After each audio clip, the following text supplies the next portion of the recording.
Hey, what's up guys, it's your boy KCM What Ifs. Today we are gonna be reading the Sharingan Devil, or what if Naruto had the Sharingan and was a captain of the ANBU. So sit back, relax and enjoy. Naruto remained still. His eyes set on his ancestors, who were still considered as one of the strongest fighters to ever exist and the most powerful among the Uchiha. They were the Great Brothers. The ones who raised the Uchiha to their pinnacle of success and glory, and he could see his own soldiers, including Shin and Kurenai, were nervous in their presence. No matter, he had to fight. Naruto, I want to kill Madara. I've remained your ally for years, just grant this one wish of mine and I will do whatever you want. Growled Kurama. Then it's time, my friend. One last trick. Said Naruto serenely. Naruto, I have never seen someone like you. Despite the fact that I killed your parents, ruined a good part of your life, you forgave me. Despite my betrayal a few years ago, you accepted me back. You became my only friend after the Rikudo Sennin. I am glad to have met you. Said Kurama proudly, a lone tear slipping from the fox's eyes. The feeling's mutual, Kurama. You were with me from the start, and I couldn't have completed this journey without you. I couldn't have achieved my dreams without you, I couldn't have become Kaiser. I will forever be indebted to you, but are you sure you want to go ahead? Because there is no going back once we start. Said Naruto seriously, the same goes for you as well. I guess I finally found my reason for existence. The sage wanted me to assist the one who shall bring peace. I believe you are that person and are certainly worthy of this task. I am ready whenever you are. Said Kurama defiantly. Naruto grinned in return. Ready to take one last hill, fox? Asked Naruto bemusedly. Kurama snorted. Bring it on, you puny human. Replied Kurama cheekily. Izuna furrowed his eyebrows when he saw Naruto smile. The Kaiser calmly stepped forward and gave Madara a passive gaze. I'm quite surprised, even a little proud of you, Naruto.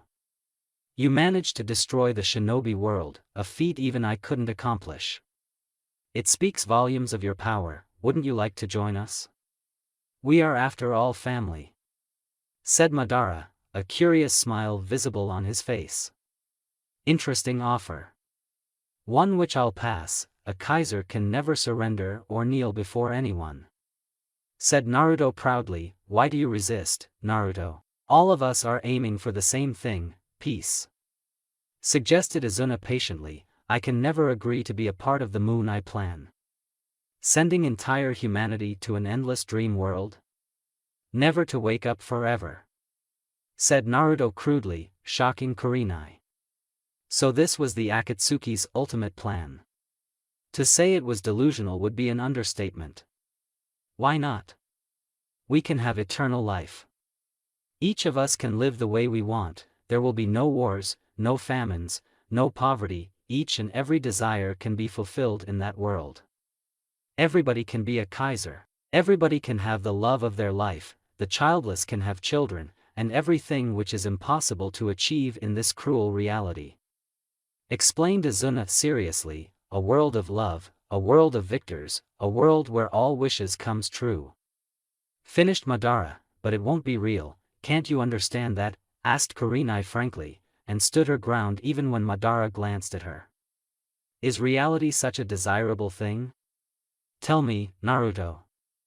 This world you want to create free of shinobi and chakra, will you truly be able to enjoy it? Asked Izuna calmly, his tone quite sympathetic. To everyone's shock, the Kaiser lowered his head. Kurenai and Shin stared at him, and so did the Reich soldiers. The Uchiha brothers smiled. I won't, since most of the people whom I wanted to live beside sacrificed themselves for that dream. But that doesn't mean that I must give up, because even if we can't enjoy that dream fully, we must make it happen so that our children and their children after that can reap their benefits. That is how humans evolve. What you are doing would stop that progress forever. Even the current Reich Empire was built from the experiences of the shinobi world, which in turn was built upon the experience of the clan wars era. That is what I have learned from history. explained Naruto. Madara smiled ruefully. Izuna was right. You're too much of an idealist, just like Hashirama, said Madara disappointedly. Even so, those ideals are real and ours. Everything we shall have or even achieve in this dream world of yours would be just an illusion, nothing more. Stated Shin frankly, that is your perspective. But it doesn't matter to either me or Nissan, since none of you have the power to stand up against us. Except for Naruto, said Izuna smartly. Did you truly defeat Hashirama at his full power? Asked Madara curiously. I managed to seal him away, so that should be equal to a draw, said Naruto modestly. Madara laughed proudly. Now I'm even more eager to fight against you, boy. Someone who can stand up to Hashirama is definitely worthy of not only becoming Kaiser but of fighting against me as well, said Madara eagerly. Are you actually praising Naruto, even if he's your enemy? Asked Kurenai confusedly. Madara snorted. I value power, women. I can see this boy has a powerful body and strength, and I have no qualms in acknowledging the skills of a worthy opponent. Besides, he is also my great-grand-nephew, said Madara bemusedly. Wait, Nissan. I'd rather want Naruto to join us, instead of fighting and dying against us, said Izuna politely. Izuna. Nissan, just one chance. That's all I'm asking, requested the younger brother. Madara sighed. Do as you wish, replied Madara, and then carelessly sat back on the ground. Naruto, what if I give you your dead friends back? Then you can live together with them forever, without the risk of ever losing them.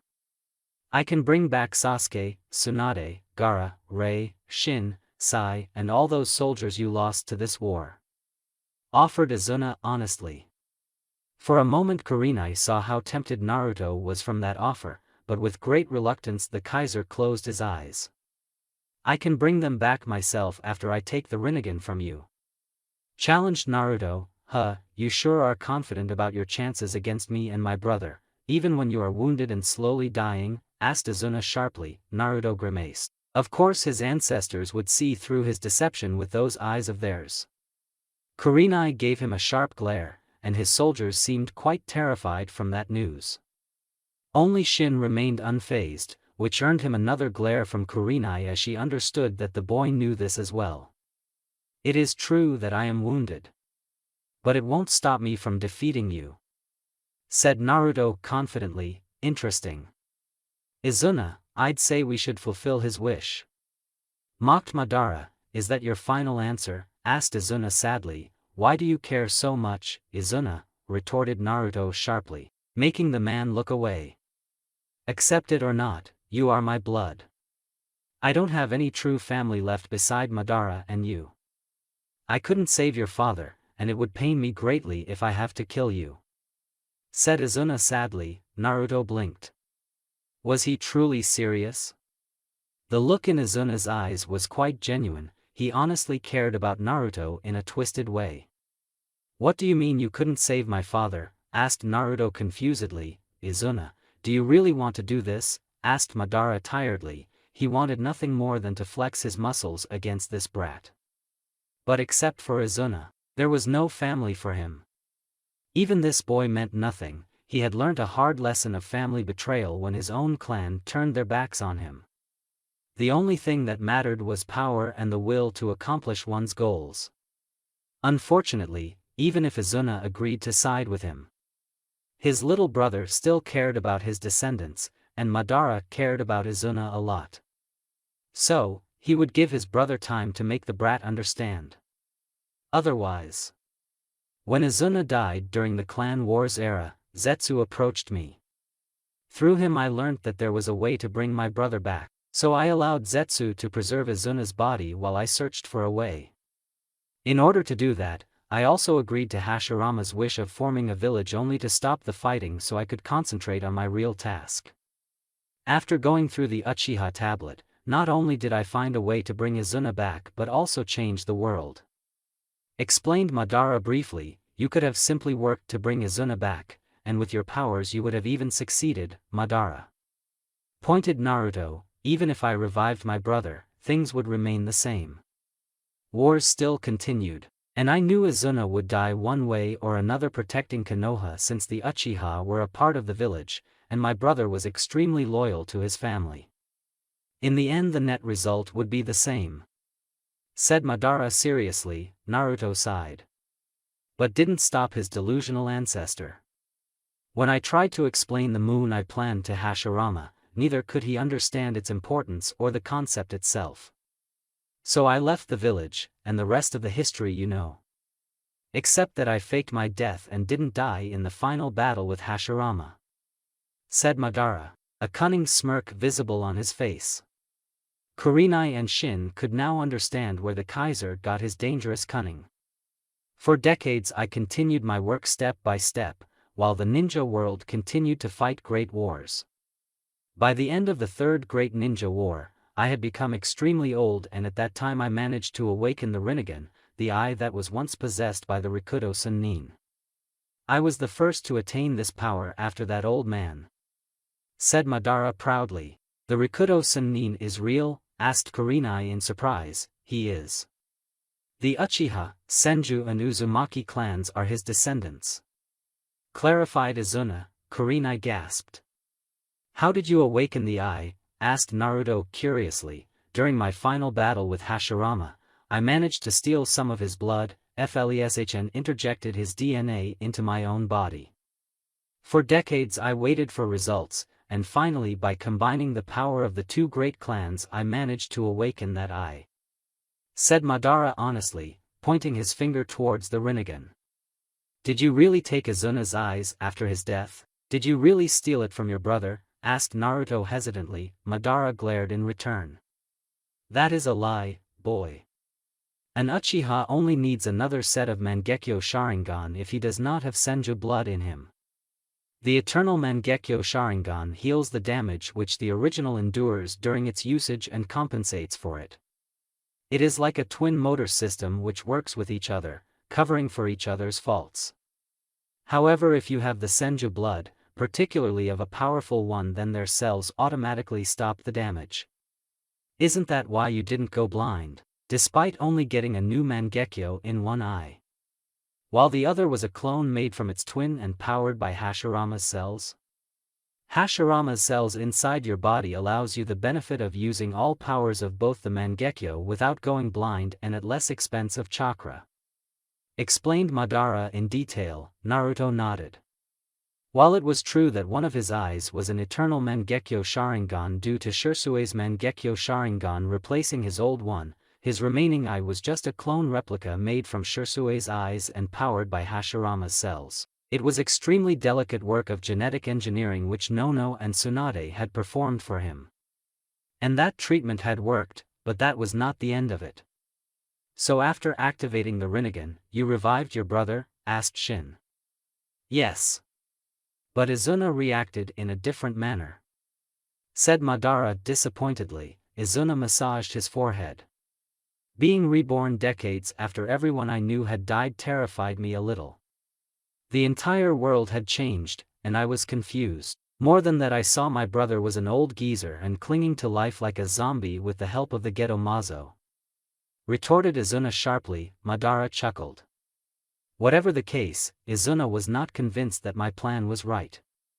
So he went away to explore the world for himself, and arrived at his own decision. With my original plan failing like this, I recruited a young Konoha Chunin who was your father's student. His name was Obito Uchiha, said Madara seriously. I know, replied Naruto. I entrusted him with my will, since Izuna had not agreed with it, and so Obito began his task. By the time Izuna had roamed the world and saw how destructive the ninja wars had been, and then the final straw broke his will, said Madara frankly. Izuna lowered his gaze. I too once had a daughter whose name was Rei. She lived in Konoha after our clan joined it. Your father was her son. Although he didn't activate the Sharingan, he was still my blood. By the time I was revived, my daughter had died. Most of my family and friends were also dead, and I was extremely furious with the clan for the way they betrayed my brother when all he wanted was to protect them from the Senju. said Azuna furiously. Did you try to meet my father? Asked Naruto silently. I didn't have any reason to do so. What could I say? Hey, I'm your grandfather brought back from the dead, and Konoha's greatest enemy Madara was still alive? He would have sent me to a mental hospital or incarcerated me since Hiruzen was Tobirama's student and would be weary of Madara's little brother suddenly arriving back from the dead. It would have given the old goat a heart attack. Maybe I should have done that just to see his reaction. Mocked Azuna, making Naruto smile. That would be the logical choice. Commented the Kaiser. Yeah, but when I heard Obito was going to attack Konoha and specifically my grandson and his pregnant wife, I came to stop him, but by the time I arrived Minato and Kushina were dead. And the fox was sealed into you. Said Azuna sadly. You came to save my father? Asked Naruto in shock, making Azuna glare at him. It is true that I hated the Uchiha, but I didn't hate your father. He even became Hokage and I was proud of him because unlike the previous Hokages, he was not biased against the Uchiha and treated everyone fairly. He was an honorable man. Defended Azuna fiercely. Then, what happened to Obito? Asked Naruto innocently, feigning ignorance even when he knew the truth. The little shit got what he deserved. Your father managed to kill him. Even if he had survived, I would have given him a painful death for killing my grandson and his wife.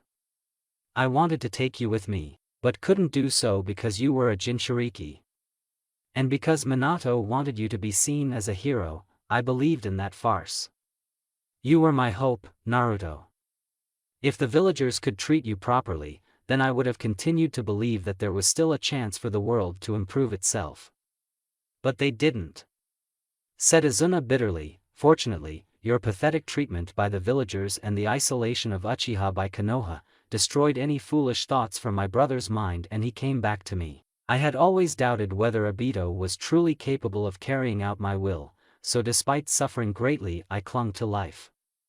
And finally passed on my will to Azuna when he regained his senses. Said Madara in relief. Madara had already given his Rinnegan to a boy called Nagato as an experiment. He was from the Uzumaki clan and a resident of Amigakure. It was he who founded the Akatsuki along with his comrades and Obito was a part of it. But when Obito died, I took his place. Clarified Azuna. I've never seen Nagato or heard of him. Where is he? Asked Naruto seriously. He died. He had a grudge against Salamander Hanzo because the old man killed his best friend. In his thirst for revenge, he attacked Hanzo and his entire army. Nagato almost won, but Hanzo in one last suicidal act killed them both along with Nagato's friend and another Akatsuki member called Konan. The AIM ninja covered this incident secretly, and the Rinnegan was lost for years. Explained Azuna patiently. Naruto's eyes widened in realization. So that's why you approached me when I replaced my Mangekyo Sharingan. Said Naruto in shock. Yes. I saw you had undergone the same experiment as my brother and were likely to awaken the Rinnegan. More than that, I wanted to help you in your quest of world domination to make the shinobi world pay for what they did to you. Said Azuna sympathetically. Naruto remained silent, quite stunned with the affection shown by this man towards him. I planned to make you a part of my plan when you became Kaiser. But you had different ideas and Zetsu was successful in finding out at least one Rinnegan eye. Said Azuna hesitantly. So you had no further use for me, and turned on me. Said Naruto sharply. Azuna lowered his head. It is still not too late to change your mind, boy. Azuna is offering to bring back your loved ones. The fact that he managed to bring me back from the dead with Geto Mazo's help is proof of this. I'd say it's a fair deal, considering all you have to do in return is step aside and let us finish our plan. Said Madara flatly. Even if you manage to accomplish Valkyrie, do you truly think eternal peace will continue in this world? Humans will find new reasons to fight, new weapons to kill each other. True peace is just an illusion, son. Said Azuna patiently. Naruto shook his head. That is true, but nevertheless humanity would be responsible for their actions. They would evolve, instead of remaining in stasis for eternity. A world which does not change, cannot progress. And if it cannot learn from the past and evolve, then life has no meaning. We might as well become machines," said Naruto harshly. Madara sighed and shook his head in disappointment. Izuna smiled widely even as a lone tear slipped from his eye. "You're just like your father," said Izuna fondly, as Naruto took a step forward, his hand outstretched towards Izuna. "If you bring back all my people whom you've killed, and let go of your plan, then I am willing to offer you a place by my side. I too have a son, a family which will welcome you. Don't waste a second chance at life, Izuna," insisted Naruto. "Izuna, you can't possibly think of falling for his lies," said Madara harshly, as the younger brother bit his lip, lowering his gaze towards the ground.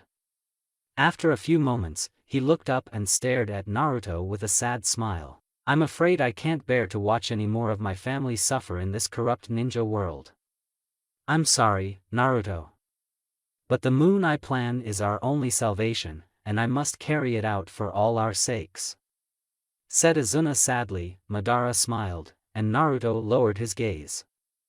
"Itachi, it seems we are destined to fight against our own kin no matter what," whispered Naruto sadly. "Naruto," said Kurenai sympathetically, "don't let personal feelings interfere. You're the Kaiser," advised Shin coldly. Madara got back on his feet when Naruto's Mangekyo started spinning even as a few tears spilled from his eyes. "Yeah, I know." Waves upon waves of Biju chakra started leaking from Naruto's body. His gaze hardened as Madara stepped forward. "Izuna, prepare for the revival of the Jubi. I'll hold them off. I too want to see your descendants' power," said Madara eagerly. "Very well," replied Izuna sadly. "Do you really think I've come to this battle unprepared?" asked Naruto sadistically, and the shape of each of his Mangekyo changed. Both were different in forms, which could only mean, "You took Sasuke's remaining eye," said Izuna in surprise. Naruto smirked. "He left it to me for this reason. So I not only have my own powers, but that of Shisui and Sasuke as well. Now show me your guts." Madara invited Naruto, gesturing to the Uchiha to attack him. "I like you even more, boy," grinned Madara. Kurenai and Shin both were sent sailing away as Madara passed from their sides. The sheer force sent them crashing into the nearby wall. With a high jump, Madara jumped in the air ready to pummel Naruto in the ground. And this led to his surprise when he passed through Naruto as if the boy wasn't even there. Quickly regaining his balance, he turned around and tried to grab the boy by the throat, only for his hand to pass through this time as well. Izuna focused on his Rinnegan, and saw what the problem was. "Brother, he's not real. It's just a mirage," warned Izuna. "What? How is that possible when my own Mangekyo is active?" said Madara, a frown visible on his face even as he searched for the boy. Izuna bit his lip, quickly thinking about Naruto's last words before the battle started. And a disturbing conclusion came to his mind. Naruto's Mangekyo grants him Amaterasu, Tsukiyomi and Susanoo. Shisui's Mangekyo could cast the most powerful genjutsu which were even nearly impossible for a fellow Uchiha to see through in time, and Sasuke was famous for his speed. Could it be, thought Izuna in detail, even as Madara searched for their opponent, Izuna realized just what the boy's real target was. "Goddamn ANBUs.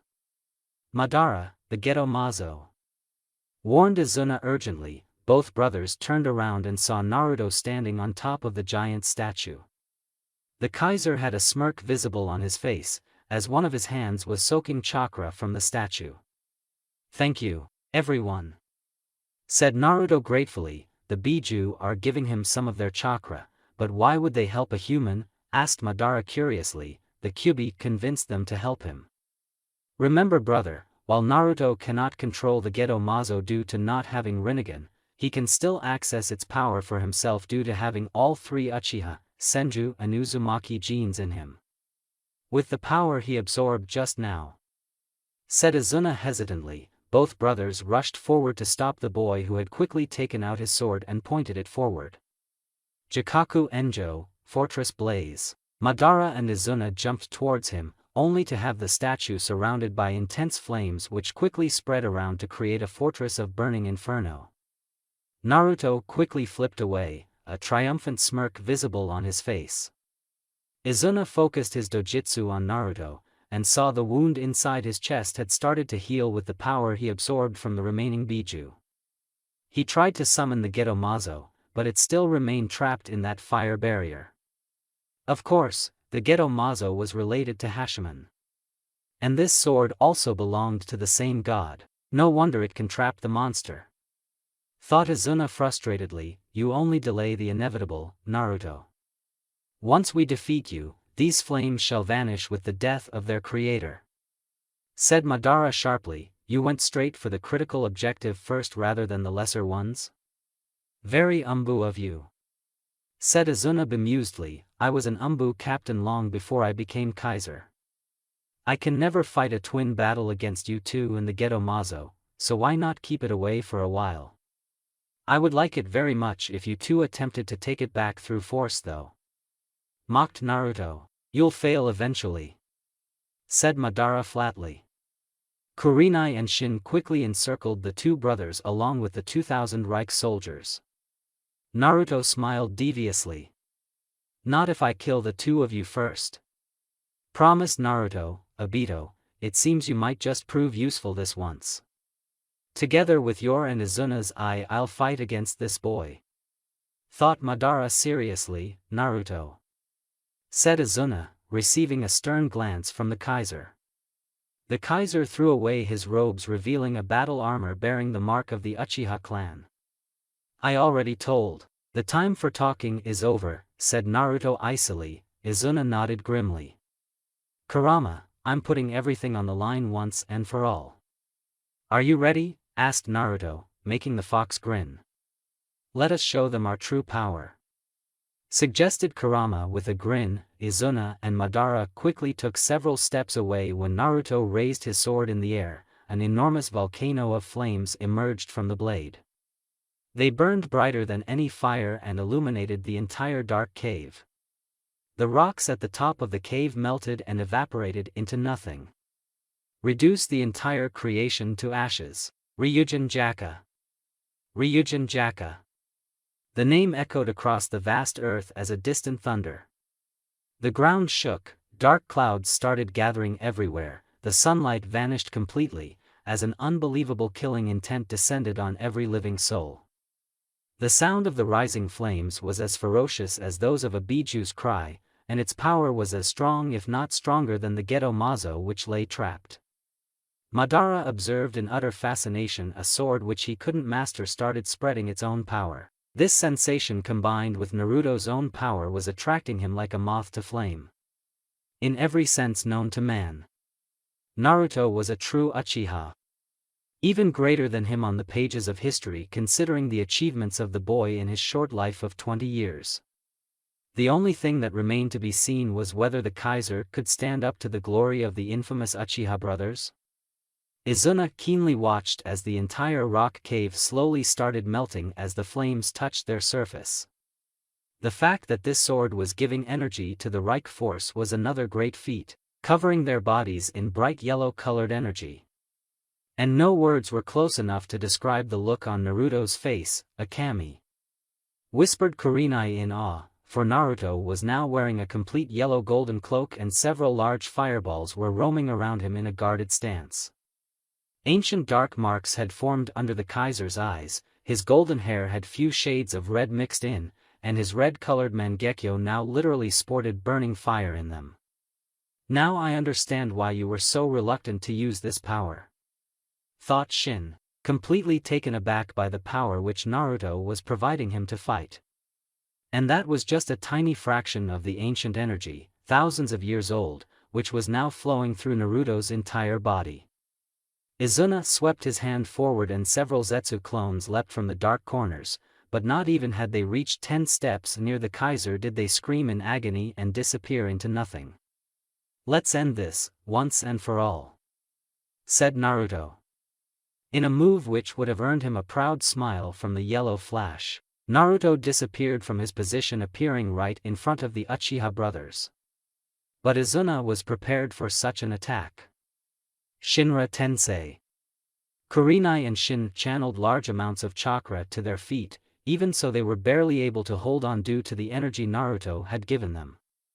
Many Reich soldiers were sent flying away due to the gravitational shockwave. Few literally got cut to pieces as their bodies couldn't handle the force. To their surprise, Naruto, who was at the epicenter of the attack, held his ground. His sword stretched forward. He withstood Shinra Tensei, thought Izuna in shock. Don't get cocky, boy. Scolded Madara. A skeleton Susanoo arm busted from Madara's side, aiming straight for a direct strike at Naruto's heart. The Kaiser glared menacingly. Don't overestimate yourself, old geezer, said Naruto darkly. With one hand the Kaiser caught the incoming Susanoo arm and literally tore it to tiny little crystalline pieces. The Kaiser slashed his dangerous sword in a horizontal arc, as Izuna and Madara both jumped backwards. Even so, they didn't escape completely unscathed, because on looking down they saw their Akatsuki robes had been torn to shreds, even when the blade never physically touched them. Izuna, those flames' attacking radius is much larger than it looks. Do not let them touch you, warned Madara. I know, brother. Naruto has left us no choice, said Izuna regretfully, as he performed a set of hand seals. I was wondering when you'd say that, said Madara with a smirk. Izuna slammed his hand on the ground as Madara created several clones of himself. Several large puffs of smoke happened across the now open battlefield. On the other hand, Madara's clones each created a medium-sized Susanoo which had 2 swords in each arm. Its body burns bright with blue-colored chakra. Kuchios no Jutsu, summoning technique. In a move which was far above any feats of any summoner, Izuna summoned several monsters. Starting from a giant ox, to a fearsome panda, to a ridiculous centipede, to the disgusting crustacean, to a terrifying rhino, to a monstrous 3-headed dog, and finally a beaked bird on whose top stood Izuna proudly. A satisfied expression visible on his face.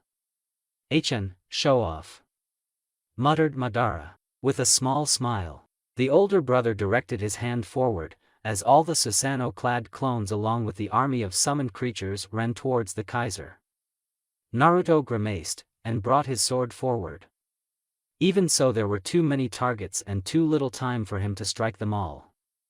Then a large shadow loomed over him, looking up. Naruto blinked in surprise when Kurenai, sitting on top of her giant wolf, leapt forward. A squad of similar medium-sized wolves following their leader and its summoner. Shin rode on top of a large eagle, the bird which the Kaiser had made the national symbol of his empire in memory of his friend's summon. With great speed, his friend charged forward and joined the battle. Protect the Kaiser, ordered Kurenai fiercely. Thousands of Reich forces gave a ferocious battle cry and charged head-on towards the incoming squad of Madara clones. Naruto's proud smile lasted for just a few seconds, before he turned back and ran straight towards his ultimate opponents. Itachi hesitantly stared at his parents, who were looking at him happily, while Fugaku was calm and Mikoto was sporting a tearful smile. He wondered if Kami had a severe grudge against him for doing such a cruel thing to him. First taking away his beloved little brother, and now forced to face his own parents in such a disappointing situation. You're a man now, said Fugaku seriously, a certain pride visible in his face. I'm so glad to see you, Itachi.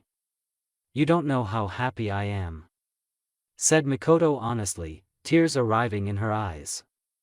She took a step forward only for Itachi to back away a little, his hand outstretched as a preventive move to keep her at bay. It shocked and saddened the mother immensely. You're being controlled, all of you. And you're my enemy right now, said Itachi coldly. Still protecting Konoha, asked Fugaku tiredly. Konoha is destroyed.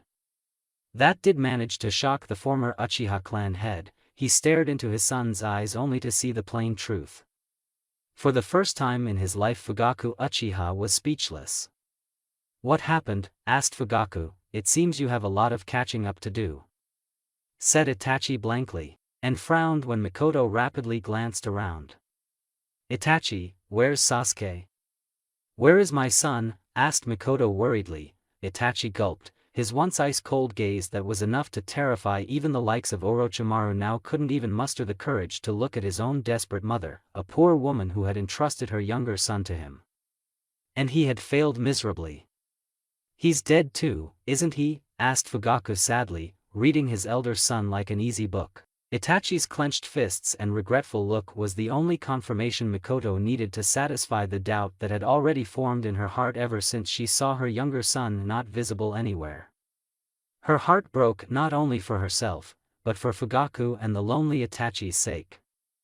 "I couldn't protect him, mother," said Itachi solemnly, a lone tear falling from his eye. "How did he die?" asked Fugaku silently, keeping his grief contained behind a barely maintained stoic gaze. "Sasuke sacrificed his life in the defense of his nation. And by defeating me in combat," said Itachi, pride and sadness both visible in his eyes. Fugaku and Mikoto's eyes widened. The father was astonished on learning the fact that his once under-talented younger son managed to defeat the prodigal older son, and Mikoto could only grieve at the irony that one of her sons died fighting the other. The worst grief any mother could bear. "I see. Did he die with honor?" asked Fugaku sadly. "He died as a proud warrior and as the army commander of the Reich, the empire which rules over the entire world," said Itachi proudly. "Why?" asked Mikoto furiously. "Mother, I," said Itachi helplessly. "How could you let him die, Itachi? You promised us that you would protect him, that you would take care of him, only to let him die by your own hands? You broke my heart, Itachi.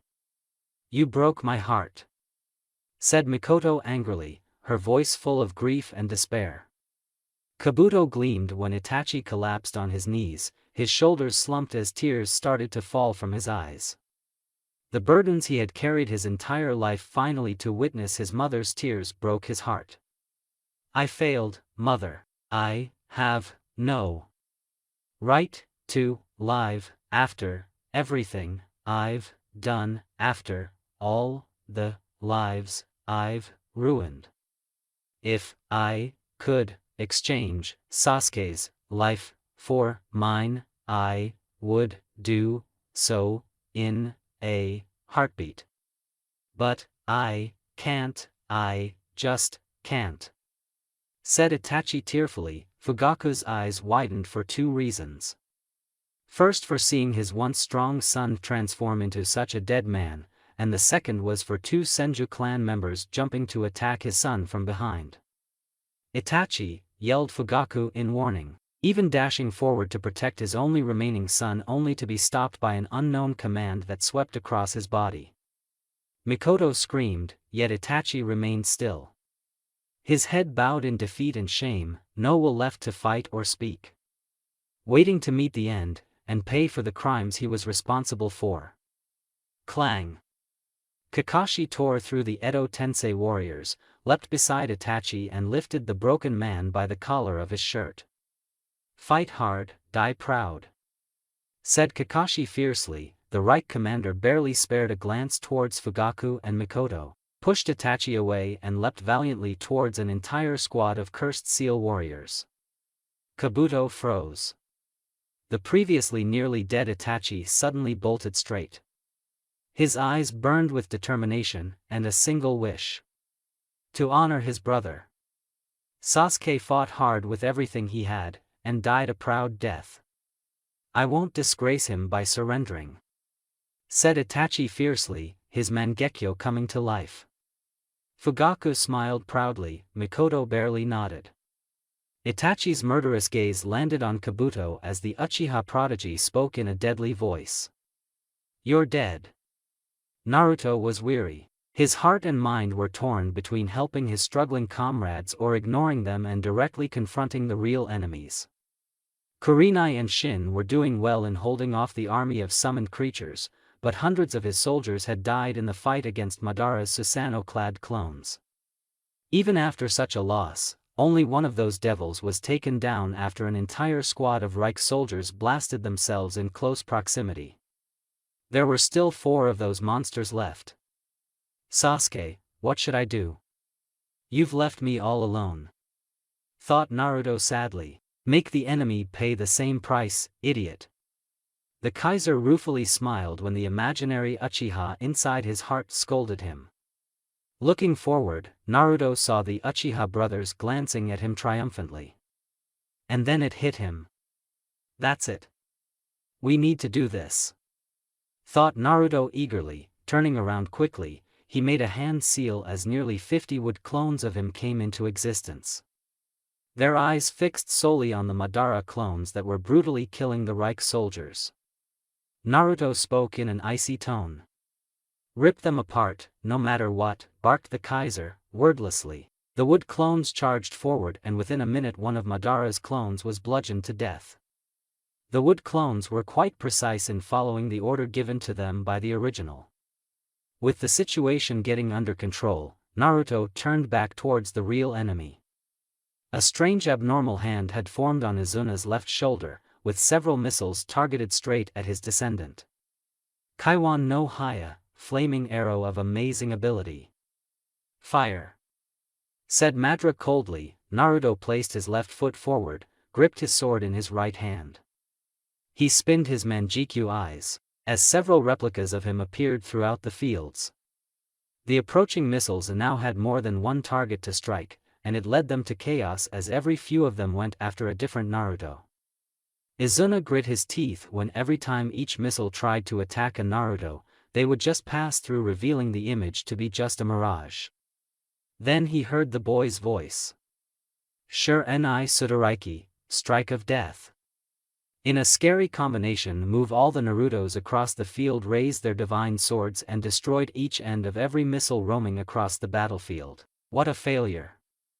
This boy's clearly a master in genjutsu, first creating several mirages across the field to confuse the missiles. Then when they are in disarray, he makes even his mirages attack with real strikes. "How is that possible?" asked Madara curiously. "I don't think the mirages themselves attacked, rather the real one," suggested Izuna. Madara scoffed. "That's absurd.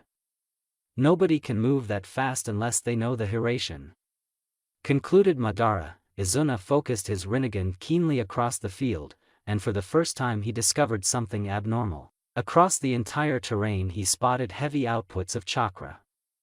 The energy itself glowed, powering the mirages everywhere. So that's it. Creating a powerful genjutsu and then attacking with lightning-fast strikes. Simple, clean and deadly. ANBU style. Thought Izuna crudely. At that moment, he sensed something and in an instant he turned behind. His Mangekyo instantly reacted on an impulse. Madara had also sensed it, but his movement was a fraction slower. By the time he completely turned around, he saw Naruto appear right before him in a bright yellow flash of light, his divine sword merely inches away from piercing the older Uchiha in the gut. He saw Izuna's Mangekyo spinning rapidly, as time seemed to slow down. Without a second's delay, a Susanoo arm emerged from Madara's side and pierced the boy clean through the heart. Boom! Emerging from the smoke, Izuna grit his teeth as Madara's Susanoo protected from being incinerated. The Naruto in front of them had turned out to be a shadow clone whom the original detonated upon the right time. "Why doesn't he fight us one-on-one?" asked Madara tiredly. Izuna looked around. "I think he will, once he gauges his abilities. He won't attack us blindly with sheer force. Naruto isn't that kind of person. That was more of Sasuke's style," explained Izuna seriously. "I just wish he fought me straight like he did with Hashirama," complained Madara. Izuna smiled. Hashirama wasn't an Uchiha. The stakes have changed this time. More so, Naruto was a dangerous route ANBU captain. Striking from the shadows is one of his specialty," said Izuna frankly. "Is that so?" asked Madara crudely. Abruptly, the former Uchiha clan head charged straight towards the Reich forces. Swinging his sword wildly in a dance, he easily started butchering the unlucky few that were the first to encounter him. He narrowed his Mangekyo when he saw Kurenai fighting off in the distance. Making a high jump, he threw his sword swiftly towards Kurenai's exposed back. Clang! Madara smirked triumphantly. He got what he wanted. Naruto appeared beside Kurenai's back, deflecting the sword that would have killed her. Angrily the Kaiser stared at his ancestor, who gave him a cheeky grin. "Here I come, Naruto," yelled Madara excitedly. "Bring it on, you junkie," replied Naruto irritatedly. This man was a freak itching for battle. The Kaiser appeared before Madara and sent a high kick straight for the man's ribs. He blinked when his leg passed clean through Madara's entire torso. Shit! Madara seized the opportunity. Slash! Naruto gasped in pain when Madara gave a brutal strike to his leg, sweeping him off balance. As he fell back towards the ground, the Uchiha produced a sharp kunai from his robes and in a flash stabbed it clean through Naruto's shoulder. Madara grimaced when Naruto, despite being wounded, turned himself midair and gave a brutal kick to his uncle's groin. Followed by a quick backflip, creating distance between them. "You have Obito's Mangekyo," said Naruto calmly, his wound on the shoulder healing automatically. "And one of Izuna's too. You see, we are just the same," replied Madara in a satisfied voice. Naruto's gaze hardened. "We're not." "Naruto, you remember what Minato taught you?" asked Kurama quickly. "Each and everything," replied Naruto confidently. "Then it's time you put your months of training to use. You're gonna need them against these two," advised Kurama. "Yes, it is time. Now that I know Izuna's secret move, I have to plan accordingly." Kurenai was right. Engaging Izuna in close-quarter combat is nearly impossible due to Mangekyo's power. Even so, he is vulnerable at long range. Deduced Naruto tactfully. "He has Madara and his Rinnegan to compensate for that," said Kurama sharply. Naruto bit his lip. "TCH, I'll just have to manage," said Naruto stubbornly. "You have to." Madara quickly made a few hand seals, and Naruto copied them at the same speed. Both of them attacked. Katan, Goka Mekyaku, Fire Release, Great Fire Annihilation. Katan, Goka Mekyaku, Fire Release, Great Fire Annihilation. Both Uchihas launched their most powerful fire-style attacks. Two tsunamis of fire wave rushed forward, burning everything in its path. Madara grinned when his attack met with an equally powerful counter-attack. This boy was not only matching him in power but slowly trying to overpower him. He was good. Well, it's a relief that there is someone worthy of fighting left in this era. Otherwise, it would have been boring without you, Hashirama," thought Madara bemusedly. Izuna appeared behind Naruto, a black rod emerging from his sleeve ready to stab the Kaiser. Rasengan. Naruto stared in surprise when a pure blue ball of spiraling energy collided with Izuna's rod. Kurenai gave a fierce cry as she poured a lot of energy into that attack, obliterating the enemy's weapon completely. She pushed forward to attack the Uchiha, but he brought his other hand forward and slowly the entire Rasengan started getting absorbed. Kurenai grimaced, but didn't let go. Instead, she poured more chakra, enlarging the diminishing Rasengan. "You can't get through with brute force against me, Kurenai. I think you would have understood this after our little encounter all those years ago," advised Izuna calmly. "So it was you that night. You ruined my evening with Naruto," said Kurenai furiously. Really?" asked Izuna curiously. "Die." Izuna blinked. This woman was crazy. Regardless, he held his ground, since all he had to do was absorb the attack from her chakra. It had to end at some point. He was alarmed when Kurenai smirked. He instantly channeled a lot of chakra and spoke in a deadly voice. "Shinra Tensei." Shin had been previously falling from the sky. His tanto poised to strike the lunatic Uchiha clean through his back when he was suddenly struck by a bone-crushing shockwave. As he was sent sailing away, he made a hand seal. The next moment his eagle dived downwards and released several explosive tags placed kunai towards Izuna and Kurenai. Boom! Izuna growled. "You're annoying," said Izuna frustratedly. Easily he absorbed the entire blast, but it made him momentarily reduce the power he was focusing towards Kurenai. The former Hokage unleashed a hidden blade from her combat boot and stabbed it clean through Izuna's ankle. "Gah!" hissed Izuna. "Izuna!" yelled Madara furiously, his Mangekyo spinned. A dark portal suddenly opened in front of Kurenai and several giant shuriken leapt out of it. She was too near to the center of the attack and not entirely prepared to defend at all. Slash! She still managed to deflect 2 giant shuriken, evaded the other 2, but got hit straight in the leg by the last one. She cried out in pain. "Kurenai!"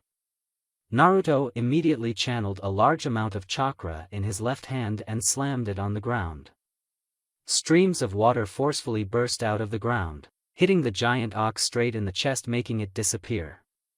Similar things happened across the entire battlefield. Madara had already finished absorbing the entire tsunami of fire and had jumped straight to pummel Kurenai.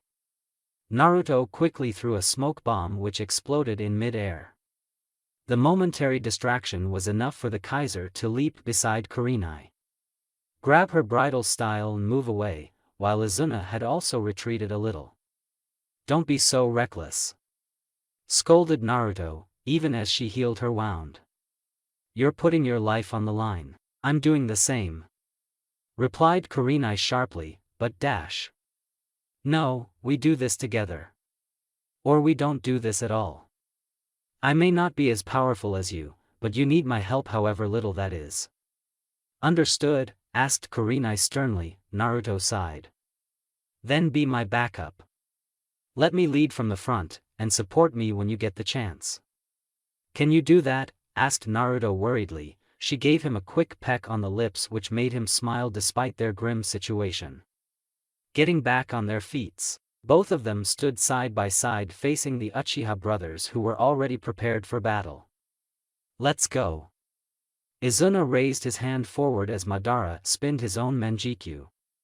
Bansho Tenin. Kurenai and Naruto were suddenly swept off their feet as an unknown force pulled them straight towards their enemies. Izuna's Mangekyo turned as time seemed to slow down extremely for the Kaiser and his wife.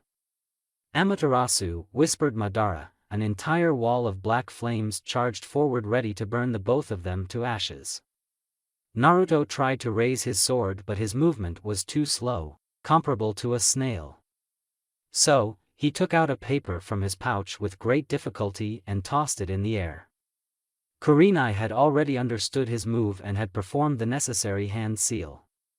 With a last-minute release of air from her mouth, she pushed the paper forward and yelled, "Fun!" The paper created seals absorbing the black flames completely, then vanishing in a puff of smoke.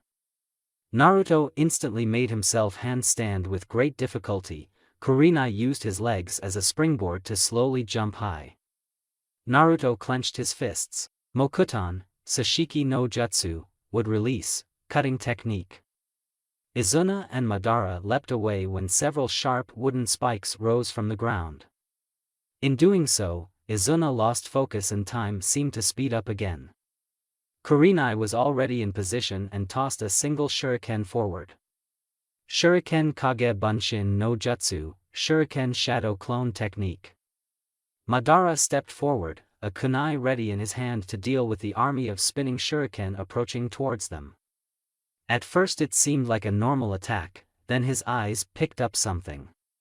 "Izuna, get behind me," ordered Madara quickly. Boom.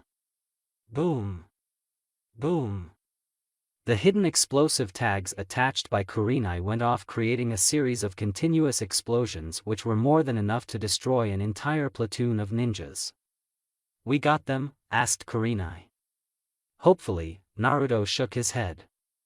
"Not even close," said Naruto tiredly. he was proven right because as the smoke and dust cleared, Madara stood completely unharmed.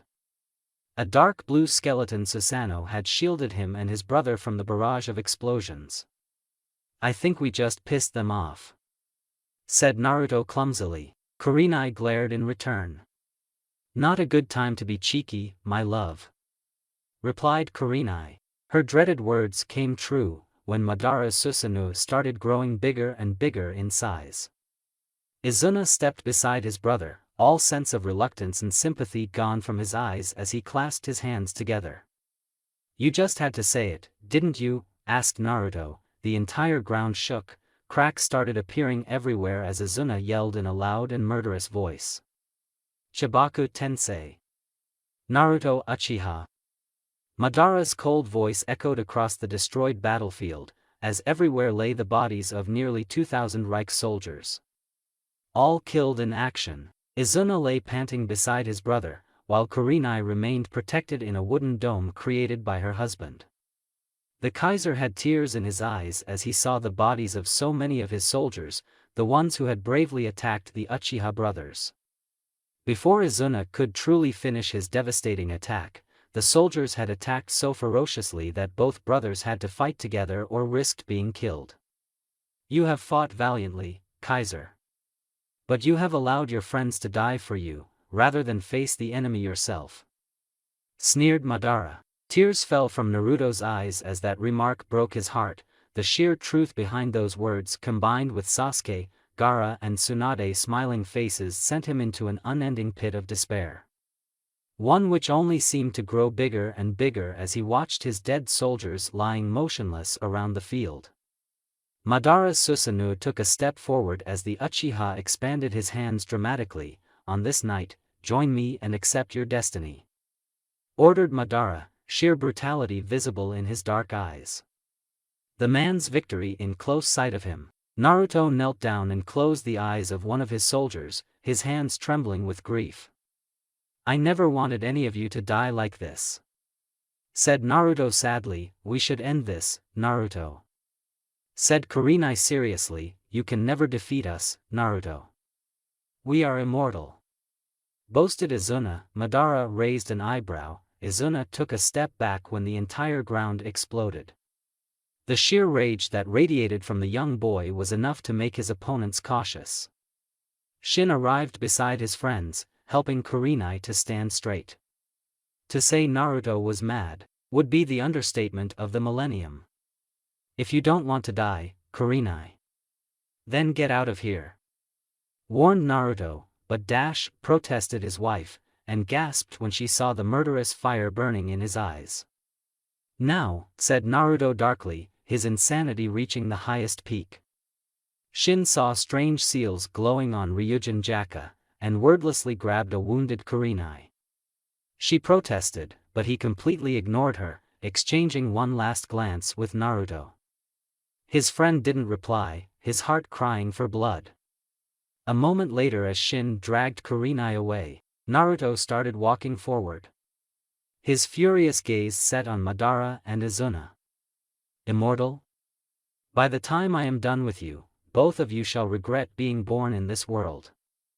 I swear to the gods tonight that I shall kill you," promised Naruto. "Bold words, try to make it a reality," suggested Madara dryly. Izuna remained silent, his cold gaze being all the answers that Naruto needed to see. The Kaiser tore off his vest revealing his bare chest. Across his stomach an entire array of seals glowed brightly. The boy placed his hand on the seal, as it started shifting much to Madara's shock. "He has waited for vengeance for nearly 100 years," said Naruto darkly. "Have you lost your mind?" asked Izuna in horror. Naruto smiled in an evil fashion. "Even this won't kill me, because I have prepared for this since the past few years. And don't worry, he's completely loyal to me and under my spell," said Naruto, sporting a malicious grin all the way. The final seal turned. A sea of evil red chakra started leaking from Naruto's gut, growing larger and larger. Slowly it started taking shape, as a monstrous figure roared across the field. "The thing is almost as big as the Geto Mazo," its 9 giant tails lashing out across the blood-stained battlefield, sending devastating shockwaves. Electric storms roared across the dark sky, forests were set ablaze, the wind howled madly, as the Kyuubi's slit eyes glared down at the Uchiha brothers. Izuna had heard tales about the giant fox, even seen a few pictures. But to think it was this terrifying. Beside him he saw Madara calmly stare at the beast as if he was a simple house dog. Across the field, he saw Naruto panting harshly, but a smile was visible on the Kaiser's lips. Kurenai and Shin gulped in terror, understanding exactly why their husband/best friend had sent them away. This was way beyond their league. And the Kaiser was still fucking standing, laughing like a madman. Tsunade. Gaara. Sasuke. Your will shall not be extinguished.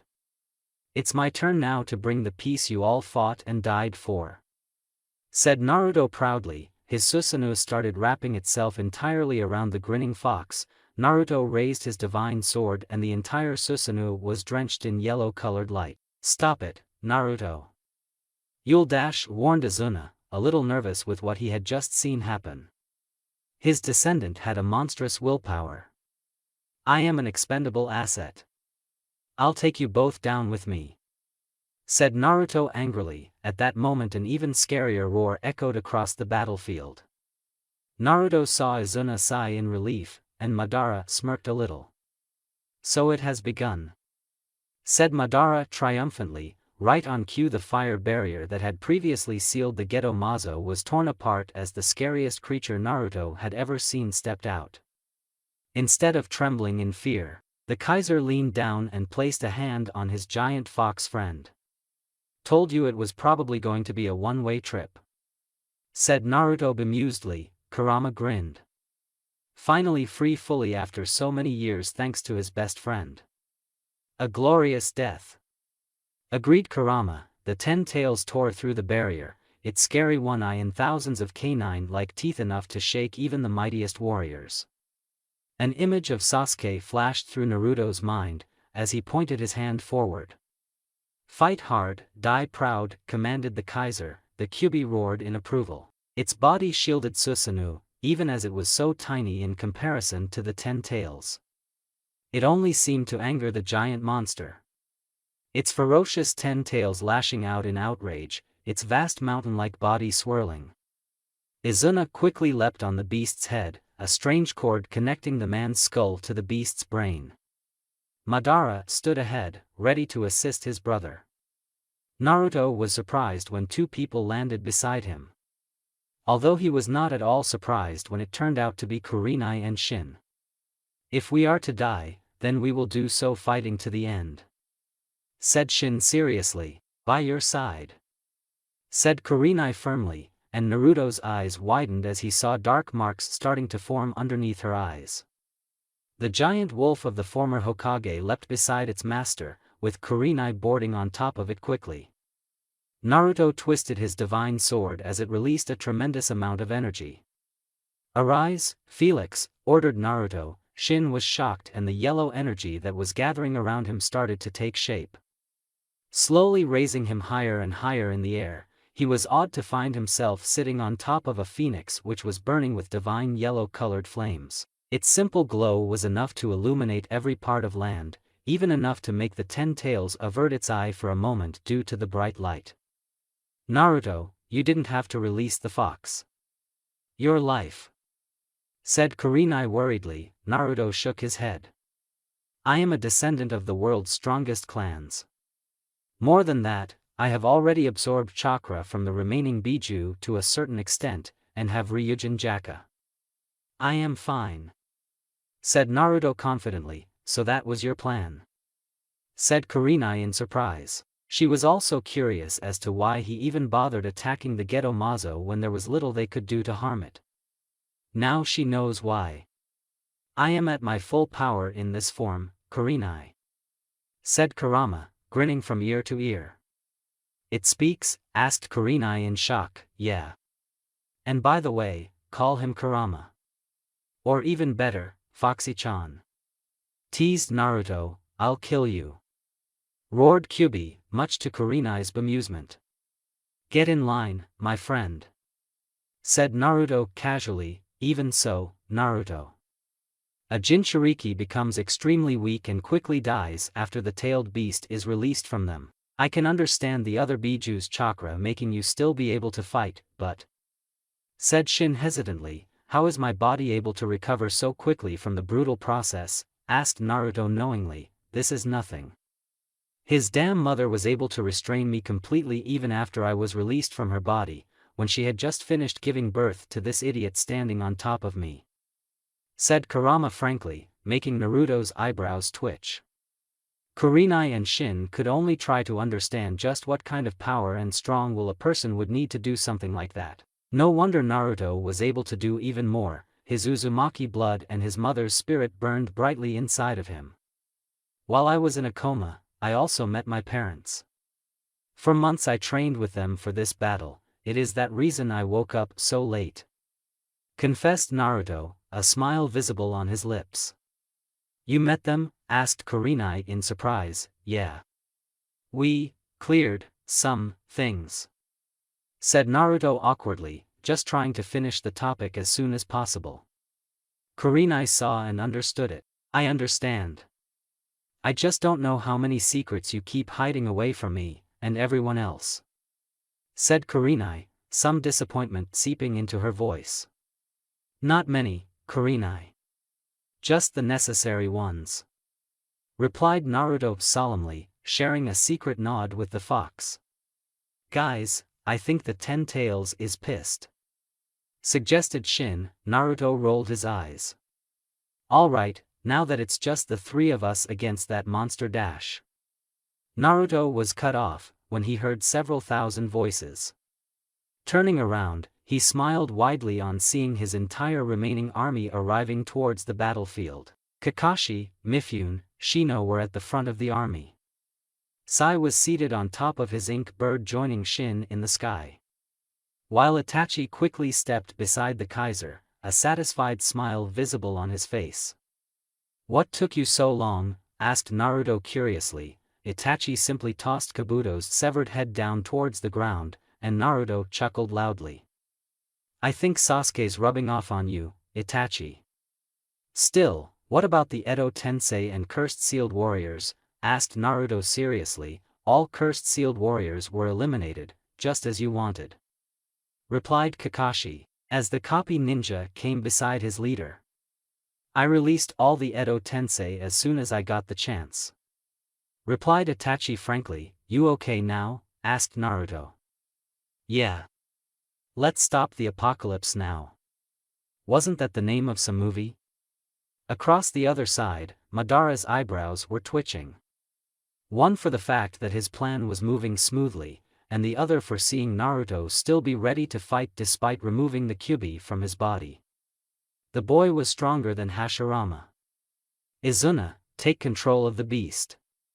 Start the plan, said Madara seriously. It will take some time, brother, replied Izuna frankly. Madara grinned as he summoned his gunbai from the other dimension. Not to worry, I'll deal with these wannabes.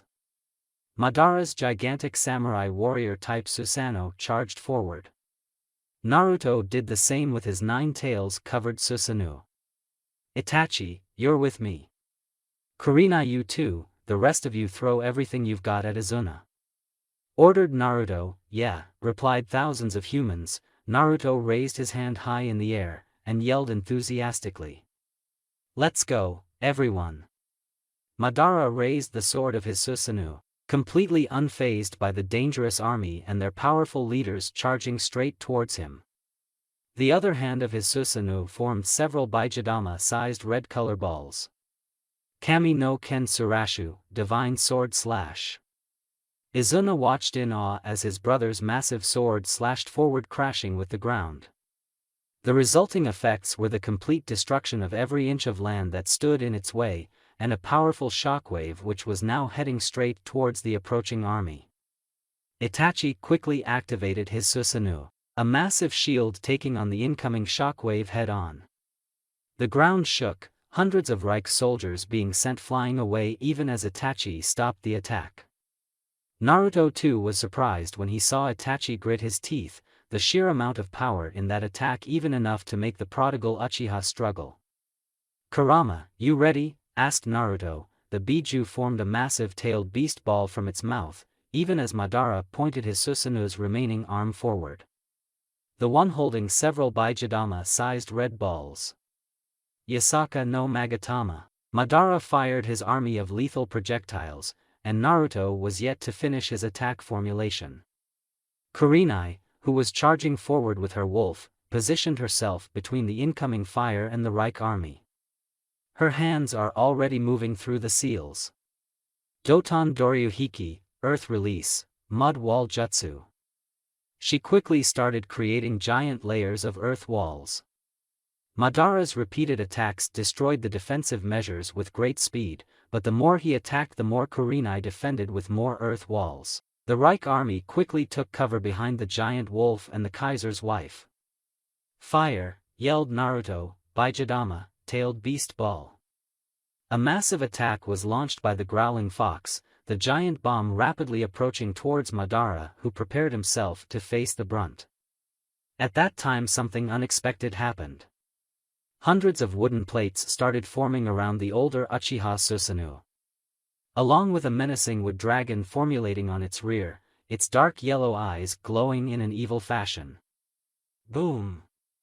The explosion happened as Naruto's attack collided with Madara. Another round of shockwaves crossing through the entire battlefield.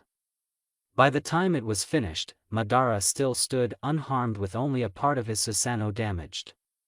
Even so, new wooden plates were converging on the damaged spot, covering them quickly. Naruto saw Izuna unclench his fists, as the dragon completed its formation on the Susanoo's back. "Go wild, brother," said Izuna, being finished helping his sibling. Kurenai now finished with her defense of the soldiers, quickly arriving by Naruto's side. Her husband clasped his hands together, as she herself placed her hand on his back. Her sage chakra and his immense energy slowly merging with each other. Senpo, Myojinman, Sage Art, Gates of Great God. Several red-colored gates fell from the sky, pinning the giant tails of the Jubi beneath their immense weight. Izuna grimaced but managed to remain on his feet.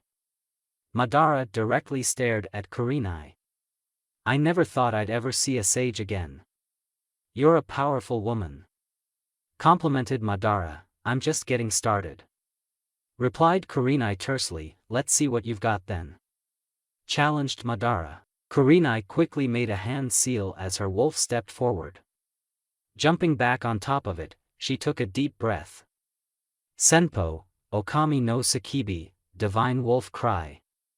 Madara grit his teeth as an ear-piercing scream was released by the creature. It hit the Uchiha head-on. Naruto gasped and Madara's Susanoo started to flicker. The sound.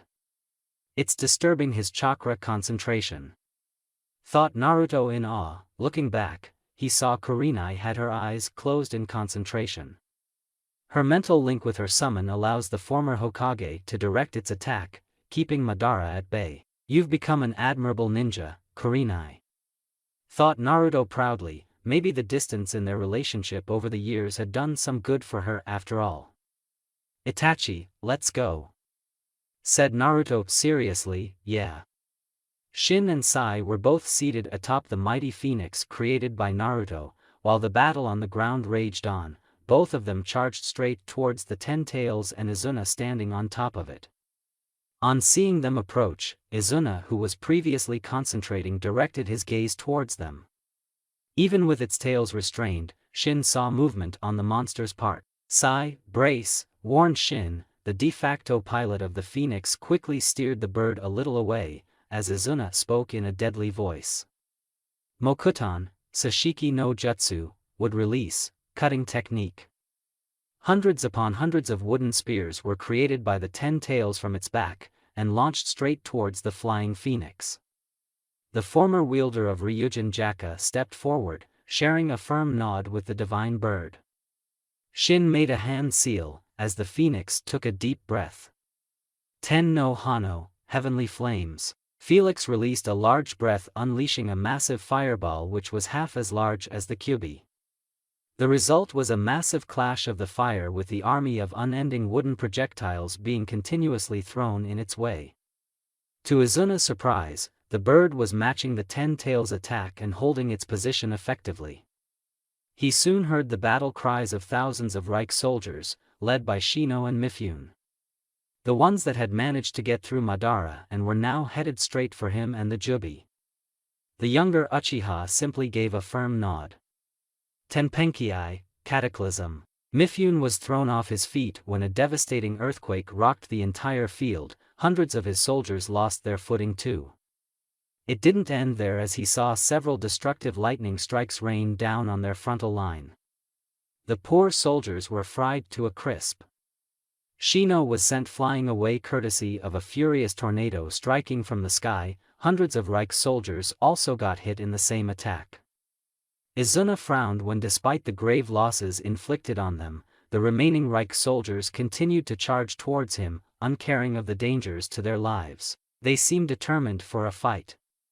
"Well then, who am I to refuse?"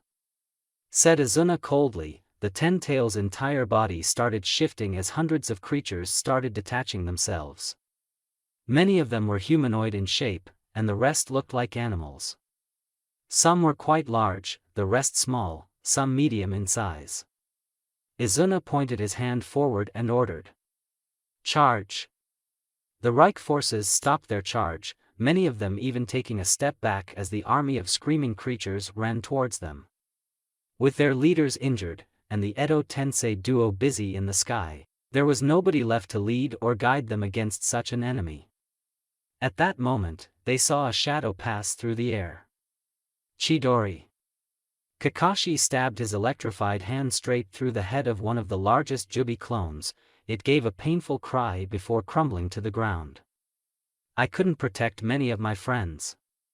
But I won't let you kill any more of them," said Kakashi furiously. The former Supreme Commander quickly performed a set of hand seals, and slammed them on the ground. Doton, Yomi Numa, Swamp of the Underworld. The Reich soldiers were amazed when a sudden muddy swamp came to life, trapping the entire army of Jubi clones inside of it. The more they struggled, the more they got further trapped. Kakashi turned towards them and spoke loudly. "Kill them all," said Kakashi loudly. Raitun, Shirchu Shirbari, Lightning Release, 4-pillar bind. 4 large pillars formed across the swamped pit full of those hideous creatures, and then in a merciless attack thousands of bolts of lightning started striking the monstrous army, making them scream in agony. The Reich forces cheered and joined their brave commander. Soon enough an army of fireballs, water bullets, air bullets, electric shocks and earthen rocks, along with a variety of weapons such as kunai, shuriken, spears, and arrow bolts rained down on the enemy. Slowly but surely, the Jubi army started to falter despite receiving continuous reinforcements troops from the main body. Izuna clenched his fists. Despite attacking the enemy from both air and ground, they were unwavering. Turning around, he pointed both his hands forward. Shinra Tensei. With the power of the 10 tails coursing through his body, the Uchiha channeled a massive amount of chakra. Releasing a powerful shockwave, he managed to send the gates holding his beast sailing away. With the Jubi finally freed, it gave a mighty roar even as its minions were almost slaughtered. "So you want to kill, huh?" asked Izuna bemusedly. The 10 tails opened its mouth, as Kakashi saw the largest attack of his life start to take shape. Naruto was locked in a heavy combat with Madara alongside Kurenai and Itachi, when a nuclear explosion happened across the other side of the battlefield. The place where his friends were attempting to stop Izuna and the 10 tails. An eerie silence descended upon the area. "Everyone," said Naruto in a trembling voice, "this is your fault, Naruto. Yours alone. For your selfish dream you just sentenced thousands of humans to a pointless death," said Madara icily. Naruto collapsed on the top of Kurama, the thought of Kakashi perhaps being killed. "Don't fall for his mind games, Naruto," said Itachi seriously. "He's a coward who couldn't accept reality. Have faith in our people. this is your duty as the Kaiser. Encouraged Kurenai, he looked in her eyes and saw the faith and determination burning in them. He looked at Itachi to see that the Uchiha was still willing to fight. Making a silent prayer in his heart for the well-being of his comrades, Naruto got back on his feet. Then let's finish this the way we started, together, said the Kaiser proudly. Kurenai and Itachi smiled. Naruto raised all 9 tails of his Susanoo, each formulating a tailed beast ball. Itachi's Susanoo also started formulating similar balls of energy. Renzoku Baijidama, continuous tailed beast balls. Yasaka no Magatama. Madara instantly gathered a lot of chakra as he saw the army of Baijidama and Itachi's very own mini-atom bombs coming his way. A large portal dimension was created in front of him which slowly started absorbing the onslaught of attacks. Naruto and Itachi grit their teeth. Madara grinned menacingly. Take this, brats, thought Madara. Kurenai had decided to protect Naruto and Itachi's rear, just in case. Her sage mode allowed her to be aware of everything happening on the battlefield. It was this reason that she knew their comrades fighting against Izuna had not completely vanished. But revealing that information would not be good for them. For starters, it would make Madara cautious instead of arrogant. She wanted him to feel he was winning and make mistakes.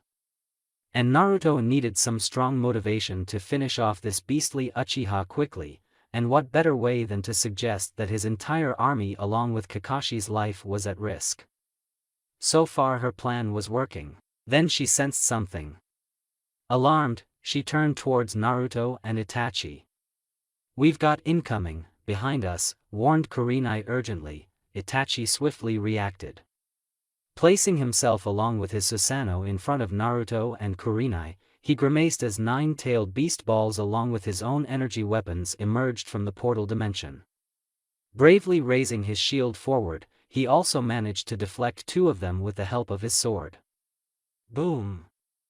Itachi, yelled Naruto, as he saw the remaining attacks surround Itachi in a violent explosion. When the smoke and dust slowly started to clear, his Mangekyo showed him Itachi's unmoving, blood-stained body lying in the field.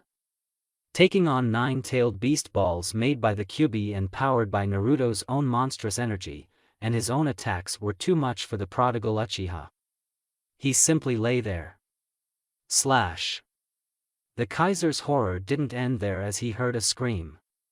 Turning back, he saw Kurenai's wolf being pierced by Madara's Susanoo's sword that was lodged in the creature's heart. Kurenai herself coughed blood and fell to her knees, as the hilt of Madara's gunbai was lodged into her stomach. Shit, Naruto, keep fighting, said Kurenai painfully, and then she collapsed as well, her wolf disappearing in a puff of smoke never to appear again. Naruto instantly leapt forward, catching her bleeding form in his strong arms. Her eyes were fluttering, even as blood leaked from her mouth and her wounds. No! No! No, said Naruto desperately. She placed a hand on his chest, stopping him from panicking further. A diamond seal glowed on her arm, as chakra leaked from the spot. Slowly her leaking blood flow stopped, and the wound started to close down. How? Asked Naruto in surprise. Tsunade gave me this a few months ago, whispered Kurenai, as Naruto slowly helped her stand back on her feet. I shall protect the Kaiser and all the people of this empire with everything I have. Naruto closed his eyes, a lone tear slipping from them as Kurenai placed a comforting hand on his shoulder. Even after all this time, Tsunade was keeping her promise from the afterlife. He couldn't even imagine how he could have even survived Kurenai's loss, but Tsunade had still saved him and his wife. Kurenai quickly made a clone of herself. Itachi's still alive. Make sure he stays that way, instructed Kurenai, her Hokage persona taking charge. Itachi is, said Naruto in relief. Yes, Naruto. And I think I know a way to deal with Madara. Listen, said Kurenai in a conspiracy tone. A few moments later Naruto smiled devilishly, a gesture which Kurenai reciprocated. Kakashi stared in fascination and horror, as the powerful phoenix commanded by Shin and Sai placed itself between the Reich army and the Baijidama. Again. Boom! Shin saw the 10 tails preparing another such monstrous attack. Just how much chakra did this beast have? Was there any end to its power at all? Naruto's phoenix was badly wounded. Taking on 5 Baijidama created by the 10 tails and surviving them was no small feat, yet Felix had done so bravely, a testament to the power generated by Ryujin Jaka. Sai quickly stepped forward as he saw another tailed beast ball ready to fire. Kamui! Izuna gasped when Kakashi stepped forward, his Mangekyo rotating at great speed absorbing the entire tailed beast ball. So you know how to use Obito's other Mangekyo? Commented Izuna in surprise. Sai and Shin quickly made a few hand seals and spoke together. Doton, Sando no Jutsu, Earth Release, Sandwich Technique. 2 massive rock formations erupted around the 10 tails. In one strike it slammed the Biju between them. Even Izuna grimaced due to the sudden blow. The monster was trapped. Kakashi gave a respectful nod to the 2 rude boys, who grinned in return. Heh, who would have thought Edo Tensei's unlimited chakra and immortality could be so useful? Should we stay like this? Asked Sai mischievously. No, replied Shin flatly, you're no fun, Shin. Complained Sai, and you're an idiot. Focus on the battle. Scolded Shin, making Sai pout. Shin turned around and stared at the stunned Reich army who was staring at them in awe. He had to admit, a part of him quite liked this admiration. But there were more important things to do than gloat. What the hell are you guys waiting for? It's trapped, attack, commanded Shin. Kakashi quickly started commanding his troops as all of them started attacking the 10 tails in repeated waves. Madara prepared himself as his opponents finished their own preparations. He had no doubt that despite being outnumbered, Izuna would be able to manage not only because of his own powers but because of the fact that he had the Jubi under his control. The only ones who could stop the monster or his brother were currently in front of him, with one of them already sacrificing himself to save the other 2. It was fair to say that Madara's respect for Itachi Uchiha for his skills and ability to survive had gone up a notch. Whether the boy survived to live in the Tsukiyomi was entirely up to him and fate. Even so, he was quite cautious when it came to Kurenai. While Naruto and Itachi were the powerhouses, she was the brain behind their attack. Her senjutsu was the only thing that saved Naruto and to a certain extent Itachi from being taken by surprise and obliterated by the Baijidamas. I'll just have to take her out first. Naruto seems quite attached to her. Thought Madara cunningly, forming a sword and a spear in each of his Susanoo's hands. Madara charged forward. The samurai like Susanoo, dressed in armor, gave a mighty roar. Even the wood dragon placed on its back screamed. To his surprise, Naruto and Kurenai smirked. Shit, thought Madara, as the damned woman slammed her hand downwards. Doton, Chidakaku, Earth Release, Mobile Core. A sudden large part of the ground sinked, taking down Madara with it. At that moment, Naruto launched his own Kyuubi-clad Susanoo forward and made it stand on the edge. Time for payback, Kurama. Said Naruto eagerly, my pleasure. Replied the fox. Kurenai watched in satisfaction as the giant fox launched tailed beast bombs one after another, while Naruto not only formed a layer of ice around his Susanoo but also continued to direct fire on the sinking Madara. After nearly keeping up their attack for 3 minutes, draining massive amounts of chakra in those attacks, they saw results. Even while sinking Madara had managed to absorb the attacks with his Mangekyo, in order to not let him get out. Kurenai had continued increasing the depth of the hole. But as per her calculation, when after 3 minutes Naruto managed to continue his attack, Madara faltered. A tailed beast ball, instead of getting absorbed, struck the Uchiha head-on. The wooden dragon on Madara's back did well in gulping the entire attack but destroyed itself in the process. By that time, 4 clones of Naruto had finished placing seals all across the inner areas of the pit. Fuin. yelled Naruto. The Kaiser was just about to smile when the Susanoo froze, but Madara disappeared in a dark dimension, leaving his jutsu to collapse in the pit. Kurenai quickly formed a Rasengan and took it straight behind Naruto as Madara emerged there. The Uchiha simply reacted on reflex and sucked the woman inside his dimension. Naruto screamed. Madara quickly jumped away, thereby evading the vicious lash from several of the Kyuubi's tails. "And then there was one," said Madara, in a sing-song voice. Naruto roared. Madara quickly created half of his Susanoo again, as a barrage of tailed attacks were launched by the Kyuubi. The brutal blows started to tear many areas of Madara's Susanoo, only to be replaced by more stronger armor by the minute. Both remaining Uchihas stared at each other and spoke together. "Amaterasu! Amaterasu!" Madara grinned madly. This was what it meant to be truly alive. Watching his wave of black flames collide with Naruto's, even as the Kyuubi tried its best to inflict damage, made him laugh. The boy had a fighting spirit, despite everything. "I'll show you the true power of an Uchiha," thought Madara, forming a single hand seal. Yasugami Kajiki, Thousand Hands of Wrath. Nearly 100 large hands emerged from the chest of Madara's Susanoo, and in a flash they started raining hell on Naruto's own Susanoo. The Kaiser flicked his hands. Ajisukita Hakone, Dragon of Thunder. Kakuryō Bofusetsu, Black Dragon Blizzard. A monstrous dragon of lightning fell from the sky, striking a direct hit on Madara's Susanoo head, while Naruto created 2 huge ice dragons and launched them straight in the onslaught of gigantic hands being fired by Madara. Boom! Boom! Boom! The battle of 2 of the strongest warriors continued for several minutes. Blow after blow, strike after strike, both Naruto and Madara matched each other in power and determination. Suddenly, Naruto pressed forward, an ice sword forming in his Susanoo's hands. Madara quickly threw his Susanoo's sword and spear in an effort to stop the charging Naruto. To his horror, Naruto vanished. "What?" asked Madara in shock. "How can a man vanish with a Susanoo and the fucking Kyuubi?" Then he remembered the specialty of Naruto's eyes, and what Izuna had warned him against.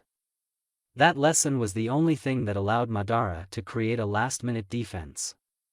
Just in time, as Naruto along with the Kyuubi-clad Susanoo appeared inches away from him in a bright flash.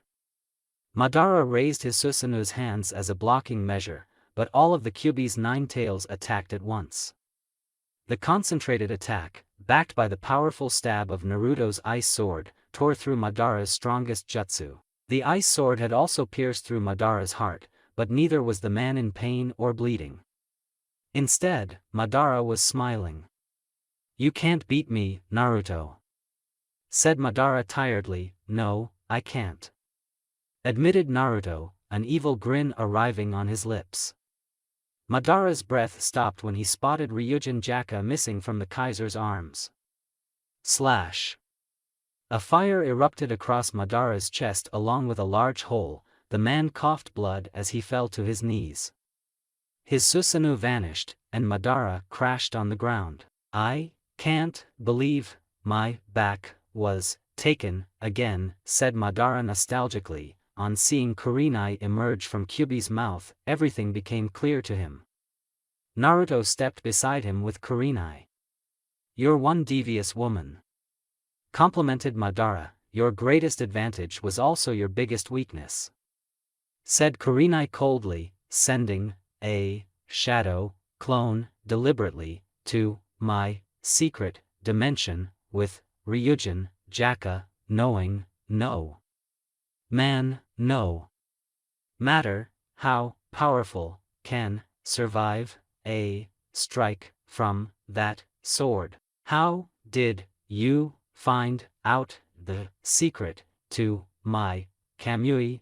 asked Madara painfully. Madara was surprised when Naruto lifted him slightly, placing his head in his lap. "I don't want your pity, boy," said Madara bitterly. "I am only giving you an honorable death, Madara." said Naruto respectfully. Still, an idealist, said Madara, although he gave a small smile as a thankful gesture. I first noticed your power during the taijutsu battle you had with Naruto.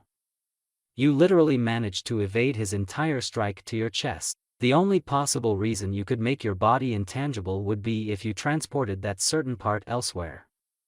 Somewhere your opponent couldn't touch.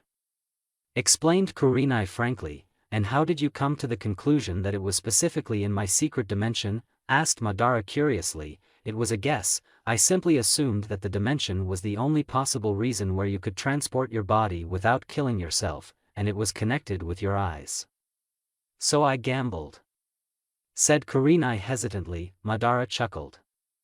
And you, Naruto, you are a good actor. You managed to deceive me with your grief when I stole Kurenai from you, said Madara sadly. I did what was necessary to defeat you. You were perhaps the most difficult opponent I ever faced, said Naruto honestly. Even more than Hashirama? Asked Madara. Naruto smiled a little. Yes.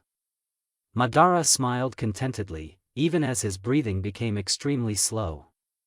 You can never get Ryujin Jaka back. Now, without it, you won't be able to stop Izuna. Not that I think you have a chance, taunted Madara. Neither will you live in your dream world, retorted Naruto simply. Madara smirked. My dream shall live, that's all that matters. Everything was for this, said Madara tiredly, making Naruto's eyes go wide. Madara, you, said the Kaiser sadly. I guess the two of us are the same. All we ever wanted was to bring peace. Even so, I am happy that I am dying by your hands. The two of you are good warriors and wicked with deception, commented Madara. Madara, said Kurenai hesitantly, the dying man raising his hand. Don't disturb me, woman. I'm not dying, just in the process of dying. Don't disturb my last enjoyment, said Madara weakly. Kurenai nodded. Tiredly she herself collapsed on the ground, her chakra and energy almost over. She saw Madara whisper something in the Kaiser's ear, which made Naruto smile. The young Kaiser made a hand seal, as a small wooden platform was created. It slowly started to rise higher and higher, until it provided a clear view of the entire valley that was created due to their ferocious battle. Giant craters, tattered bodies, destroyed weapons, and the bright moonlight falling from the sky. I guess it's time for me to pay my dues, thought Madara calmly, as Naruto made him sit on a royal wooden chair on the edge of the platform, letting him observe the entire valley. What a view, said Madara in a satisfied voice. Naruto and Kurenai silently stood beside him. I don't care to die while looking up at something, said Madara calmly. Madara Taijima Uchiha, age 33, died upon leaving those words. Kurenai could only stare at this prideful man. Even in these last moments and in defeat, Madara never lost his respect for himself and his cause. He needs no grave or epitaph, just more powerful warriors to fight in the afterlife, said Madara bemusedly, coughing some further blood. His vision blurred as the face of his brother flashed before his eyes. Izuna. The exact time of Uchiha Madara's death is unknown. Born in the chaotic clan wars era, he lost his family and loved ones several times. A leader with great powers and a different vision. His stormy life came to an end at 33 years. Kurenai saw Naruto fall on his knees, vomiting a lot of blood. The Kaiser had wounds all over his body, his muscles had lost mass and his face looked pale. The Kaiser had sacrificed everything in order to defeat Madara. Even his heavenly sword. She herself was not left in any shape to fight anymore. "Take care of Itachi," said Naruto seriously, but protested Kurenai, and received a pleading look from her husband. Sasuke would look down in shame if I let him die. "Please, Kurenai." "I'll go handle Izuna," said Naruto tiredly. Naruto. She wanted to say a lot of things in protest, but the mysterious look in his eyes combined with her own fatigue made her relent. With one quick kiss which Naruto continued for a little longer, the Kaiser was picked up by the giant fox. Placing the tired boy on his back, the beast slowly started to march towards the battlefield, to stop their last enemy. Kurenai tiredly started to crawl towards her clone which was trying to save Itachi's life. Izuna coldly stared at the destroyed battlefield. Thousands of Reich soldiers lay dead everywhere.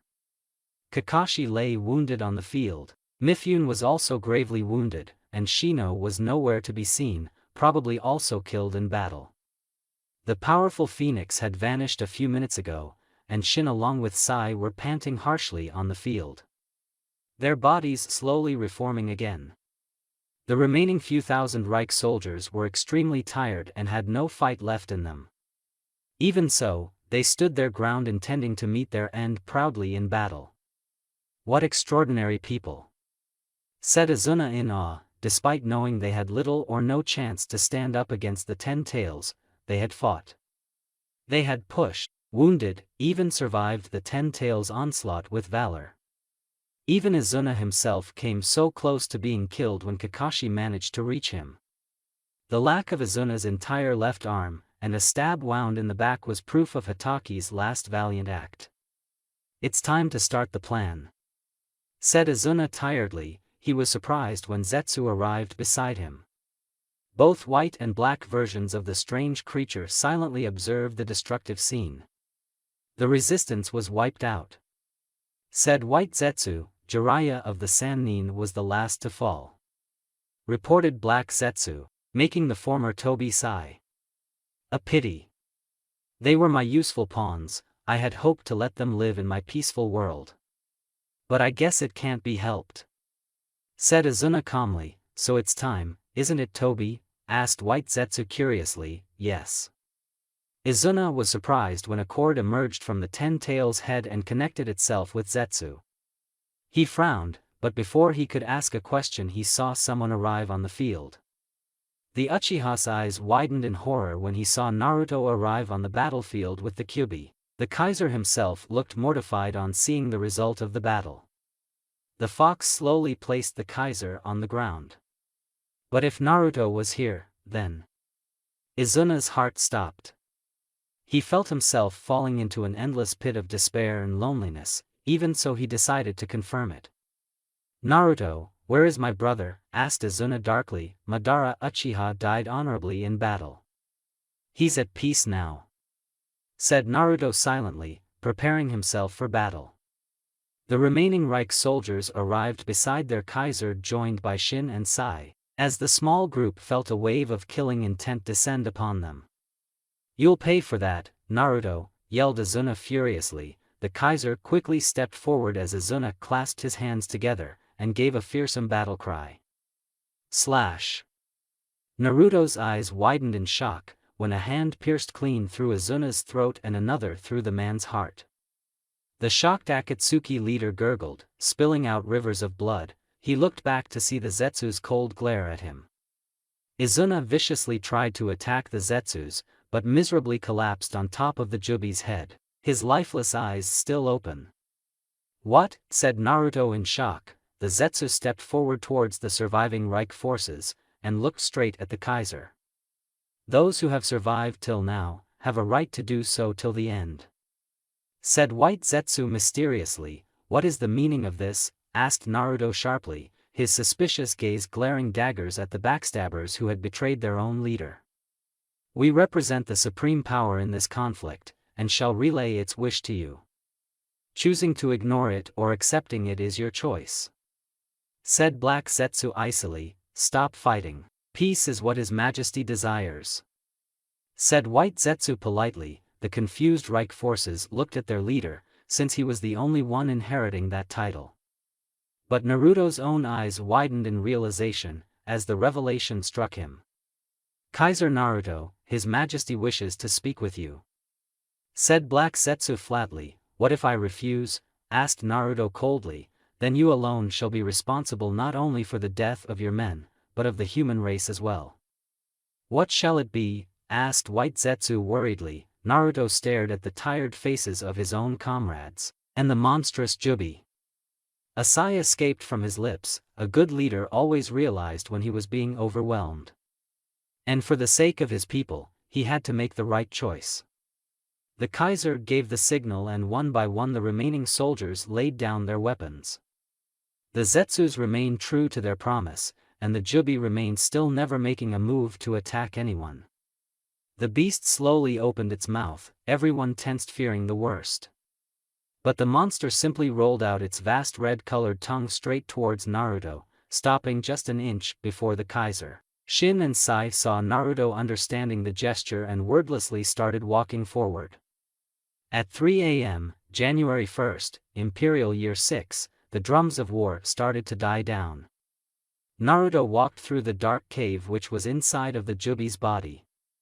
He had already left everyone outside, even his immortal friend Shin and Sai. If this was a trick, then he alone should be the one to bear the consequences. The politician in him was yelling curses at him, since as a Kaiser he should not take such a foolish risk. That is stepping inside the motherfucking 10 tails. Even for you. This is a whole new level of crazy, dope. He smirked on thinking about the exact same remark which Sasuke would have bestowed upon him, had he been alive. This was precisely the reason, that defying all logic and sense of security he had stepped forward to deal with an entity that far surpassed humanity. Not that he had any other choice. A large part of his army was wiped out, the remaining were badly injured, or tired, or had no will left to fight. Sure, they would support him if he fought, but only to die quickly. With the resistance gone, he needed people to survive, and further escalating this war with the Jubi would bring nothing but death and destruction. If peace could be brokered to save everyone, then he would be willing to go to any lengths for that.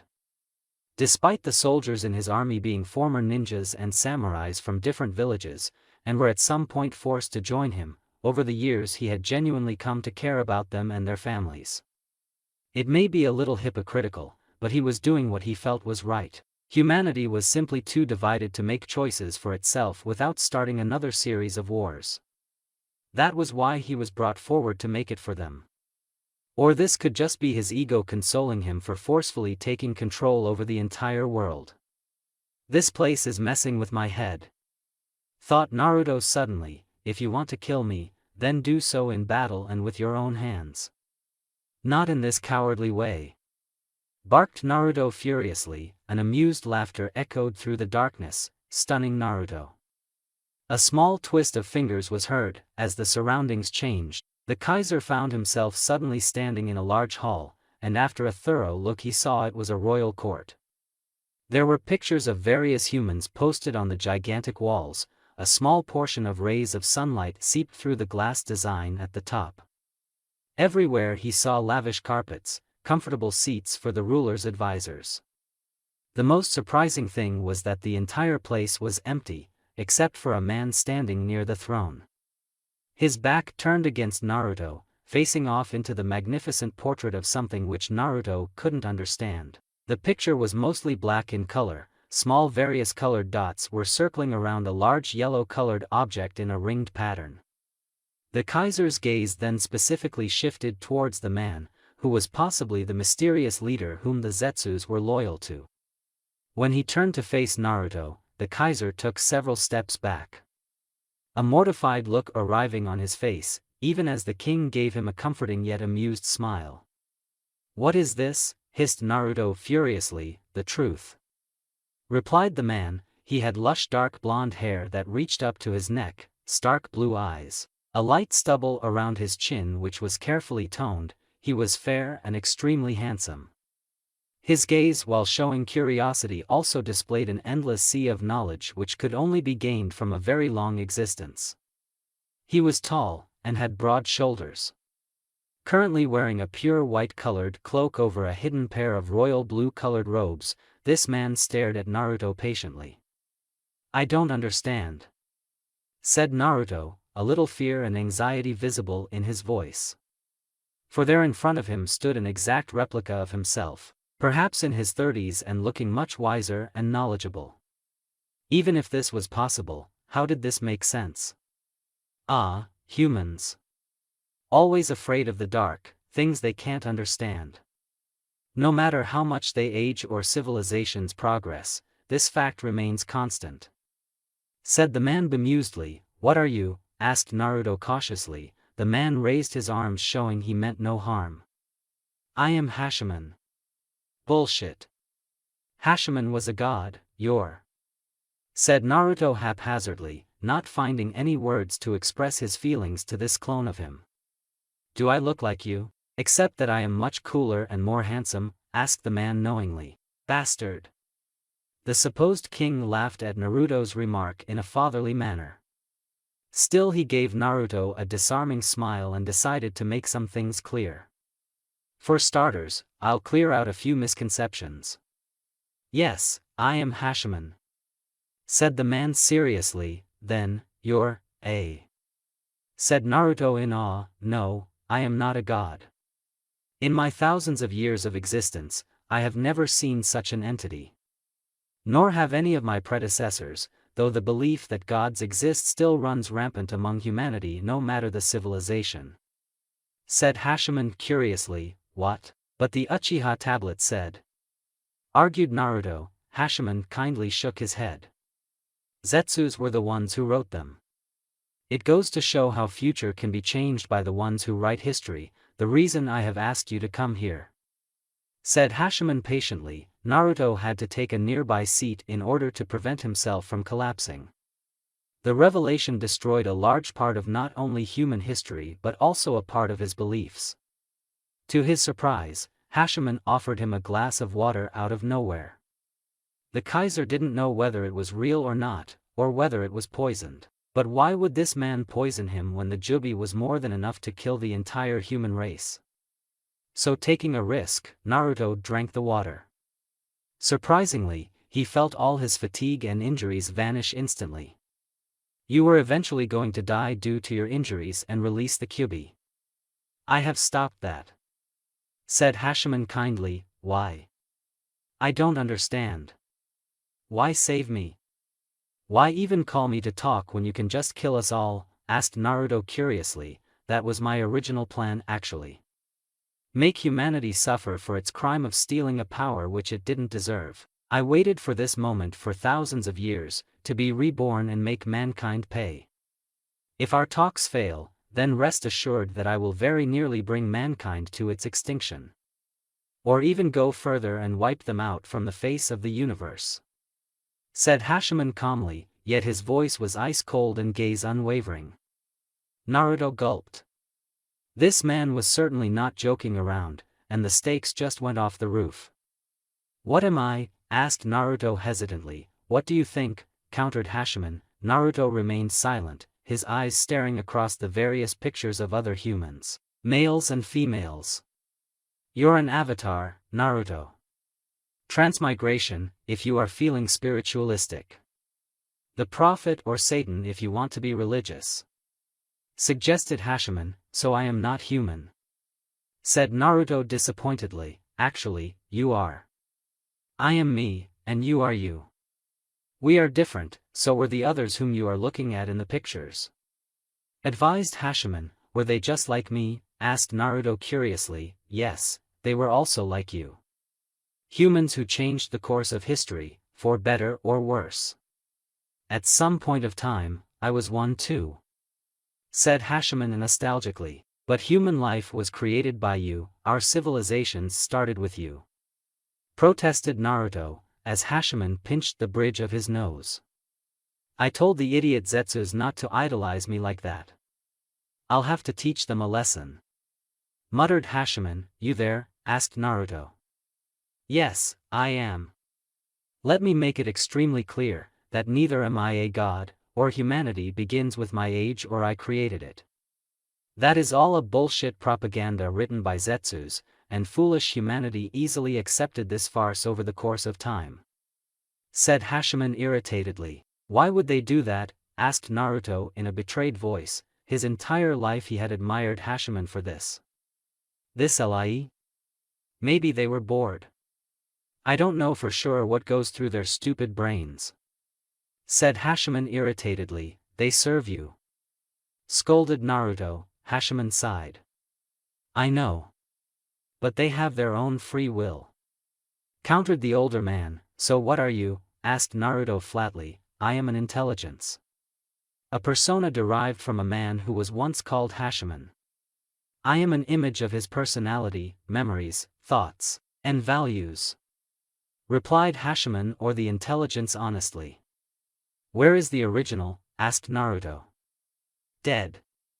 My creator was killed in the battle with his sons, and in order to bring order back into the disturbed world he created me and placed me inside the Jubi. I was given a goal, and my creator made Zetsus to help me achieve those targets. Explained Hashiman. What was that goal? Near extinction of the human race. Especially of all those who possessed chakra in their bodies, and teaching mankind a lesson. Answered Hashiman bluntly. You would wipe out the entire human race? Asked Naruto in horror. I have observed humanity for a long time, through parts of my existence within the Bijus and recently the statue you call Getomazo. What a stupid name. Said Hashiman distastefully, like someone just farted after eating too much. Asked Naruto lightly. Yes, replied Hashiman, a small smile arriving on his previously stern face.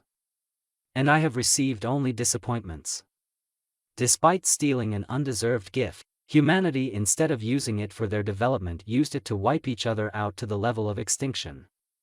Over these thousands of years, there were many such times when a catastrophe like that almost happened due to constant warfare. Fortunately, for you fools, Zetsu always remained in the shadows, taking necessary steps to ensure not only my revival, but also making sure that humanity lived to suffer on the Judgment Day.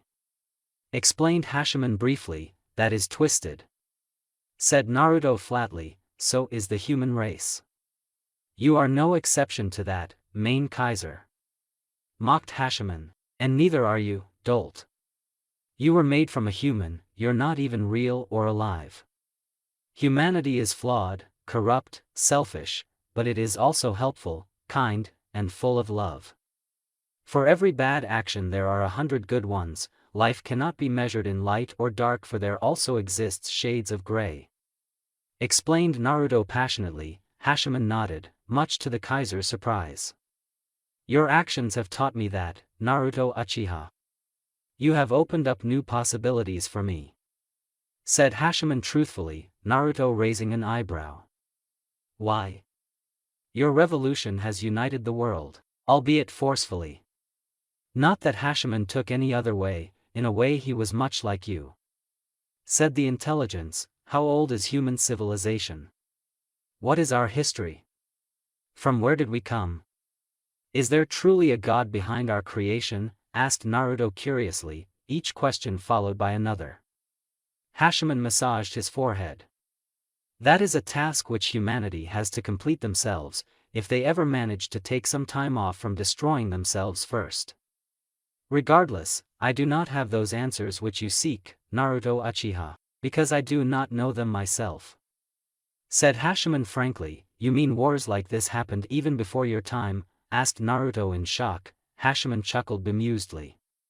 You're cute, Kaiser. Wars have happened since the moment man learned how to fight or defend himself.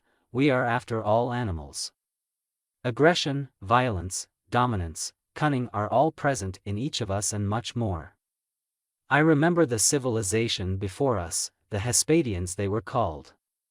Stupid fools were blindly religious, nearly starting a holocaust over whose gods was the one true God. Before them were the Illahis, racist fools who killed each other on the basis of the color of their skin and dominance.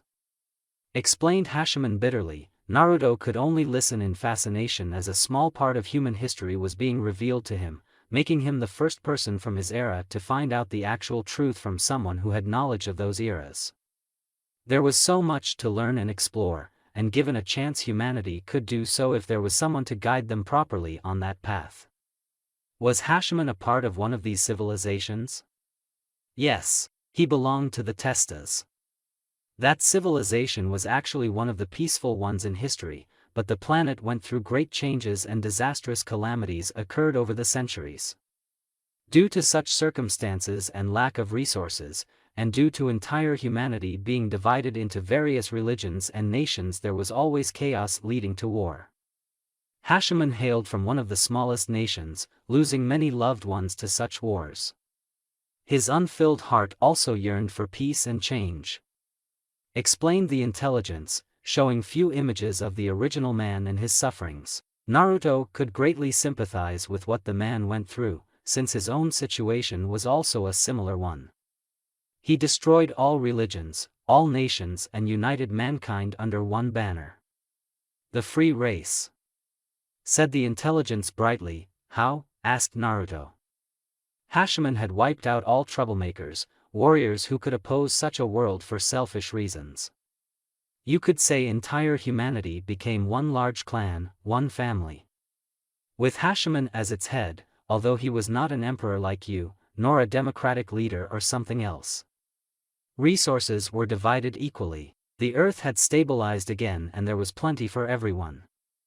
Hachiman only advised when people asked him to, and strongly advocated for research in all areas. Because if scarcity was the mother of invention, then he wanted it to be the god of humanity.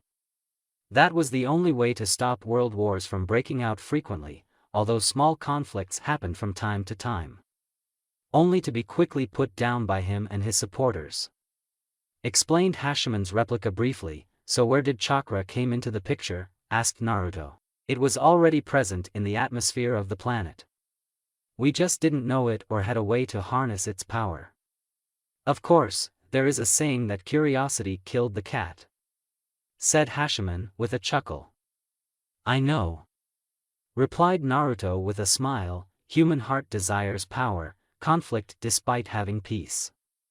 The people who endure war preserve peace passionately, but the next generations who have lived through a few eras of peace do not value it. They itch for a fight, to assert dominance or fulfill their wicked hearts. That starts war. Said Hachiman sadly. So few among his people started learning this power? Asked Naruto knowingly. Yes. Since it was a free world and Hachiman was not aware completely, the people continued harassing the power slowly. Small wars and conflicts started breaking out often and got more bloodier. Hachiman realized what was happening, killed all those who had accessed that power and stored it away. Already seen how destructive it was for humans. Said the intelligence, but he got affected by that in turn? Asked Naruto hesitantly. Yes. In order to save others from their madness, he sealed the power away. But in doing so, he got that power. Since he was the only one with the knowledge and strength, the people who loved him slowly started to distance themselves from him out of fear or ignorance. Hachiman didn't try to stop it, since he considered that he was cursed and could corrupt others with the power he had. The power made him immortal or at least live for a few centuries, and he isolated himself from the world. Becoming a sage, he dedicated his life to protecting that tree in which he had stored all that lethal energy that could destroy mankind. What a miserable existence. Said Naruto sadly. Yes, the loneliness was terrible for him. An unending suffering for him, all his friends and loved ones passing away while he lived. But his will to protect humanity remained firm, so he stood guard over that power for centuries. In the meantime, the people of the world had turned him into a god. He became a religion, the Messiah, and everything else that Hachiman hated. The very thing Hachiman had fought to prevent started happening, and people fought over religion. The only stark difference was that it was in his name now. Explained the intelligence painfully. he must have been heartbroken," said Naruto with a deep sigh. "He was. And that was when he made his biggest mistake," hinted the intelligence. Hachiman left Kaguya in his heart to find solace for his broken soul after centuries of suffering, suggested Naruto, getting a nod from the intelligence. "The rest of the history you know." Naruto took a deep breath, several things becoming clear for him to comprehend. "I want to achieve peace for everyone," said Naruto honestly. The intelligence smiled. "And what is peace, Naruto?" asked the replica kindly. "A time when the world is connected to each other, different cultures accept each other, where people think hard before harming another person, and much more. It is what I truly desire with all my heart," said Naruto sincerely. "That is because you have seen war, suffering, misery, pain, loss. It is this reason that makes you understand how important it is for you to protect that peace, but nothing is eternal. Living beings die, eras change, species undergo developments. But our world has been at war for thousands of years. We must have peace, or what did my friends die for?" asked Naruto in an anguished voice. "Those sacrifices which humanity underwent for thousands of years due to war, will maybe allow it to remain at peace for a few centuries. Then the cycle shall start again, and heroes must rise again to save the day. These people in the pictures were just like you, Kaiser. You are not the first hero of humanity and neither will you be the last," explained Hachiman patiently. "So you're saying that in order to enjoy peace we must pay for it through blood?" asked Naruto hesitantly, not liking the truth in those words. "Yes, nothing in this world is free. Even in order to live, your body works rigorously every day, every moment. That is the law of nature. The eternal peace which humans read in fairy tales is not possible. War is bad, but it also develops the species further. Humanity learns from those experiences and evolves a little with every civilization. And I'll impart one important secret to you today, one that shall remain constant till the end of time," suggested Hachiman, his voice barely above a whisper. Naruto keenly listened. "All of this has happened before, all of this shall happen again." The Kaiser's eyes widened on hearing those words, but a few moments later he smiled. Many things became even more clear to him. "So what happens now?" asked Naruto calmly. "That is not up to me. I'm afraid I cannot come to a conclusion regarding what to do with your race. What I do know is that through your actions you have shown me that humanity is not completely lost. There is still hope. So I want you to choose," said Hachiman seriously. Naruto stared in surprise as two bright beams of light were born inside the court. One red, one blue. "I am informed that you intend to destroy chakra from the world and free humanity. That is not entirely possible, because energy can never be destroyed like that. What you can do is seal it away, wipe out all traces of it from the world," suggested Hachiman, pointing towards the red beam of light. "Or you can take a different path. Instead of wiping out chakra, you can use the Jubi to teach humanity, guide your race, stop any future troublemakers. The 10 Tails is not just a symbol of power, it contains an endless sea of knowledge about humanity's past, the previous civilizations and much more," continued Hachiman, pointing towards the blue-colored beam of light. "What's the catch? Nothing in this world is free, certainly not the power to change the world," said Naruto frankly, making the replica wince. It took a deep breath before looking the Kaiser straight in the eye. "If you choose to destroy chakra, then you will wipe out humanity to near extinction, since the majority of your race are now completely entwined with this power and their bodies won't survive the sudden shock. Only people like Rock Lee would live," said the intelligent seriously. "Even my family and friends, my children?" asked Naruto in horror. "You are the most powerful human in this world today, even your predecessors who saved the world pale in comparison to your power. With your life force and powerful blood you can save a selected few with little loss to your body and mortality, but the rest shall die," said Hachiman frankly. "I can't do that. I have no right to do such evil." replied Naruto passionately, and saw his replica look at him with a smile that was both proud and sad. Then you already know what you have to do, if you choose this path. Suggested Hachiman. My reanimated friends and my daughter, will they be brought back? Asked Naruto desperately. They can now be with the Rinnegan. But once you take away chakra, the new energy that pumps their dead bodies back to life shall vanish, and they will die. More so, all the people you enslaved with your genjutsu shall be freed, since the power that maintains it will be gone. It could effectively destroy the Reich if things are not controlled. That is the price which you shall have to suffer if you choose to destroy this power. Naruto's clenched fist started spilling blood. He felt his heart crumble to pieces. The goal which he had fought for his entire time would come at such a devastating cost. The mere thought of losing the three of them again? To fail in keeping his promise? To endanger the Reich's entire existence? At the same time, he also couldn't ignore his responsibility towards the ultimate goal that was necessary to save humanity. For the first time in his life, Naruto desperately wished to have died years ago. To not be the one to make this choice, to crush his own heart with his bare hands? Said Naruto, nearly on the verge of tears. You can choose the other option if you want. Through the Jubi's power and the Rinnegan, you can bring all the dead back to life. You can change the destiny of mankind, increase their growth by thousands of years.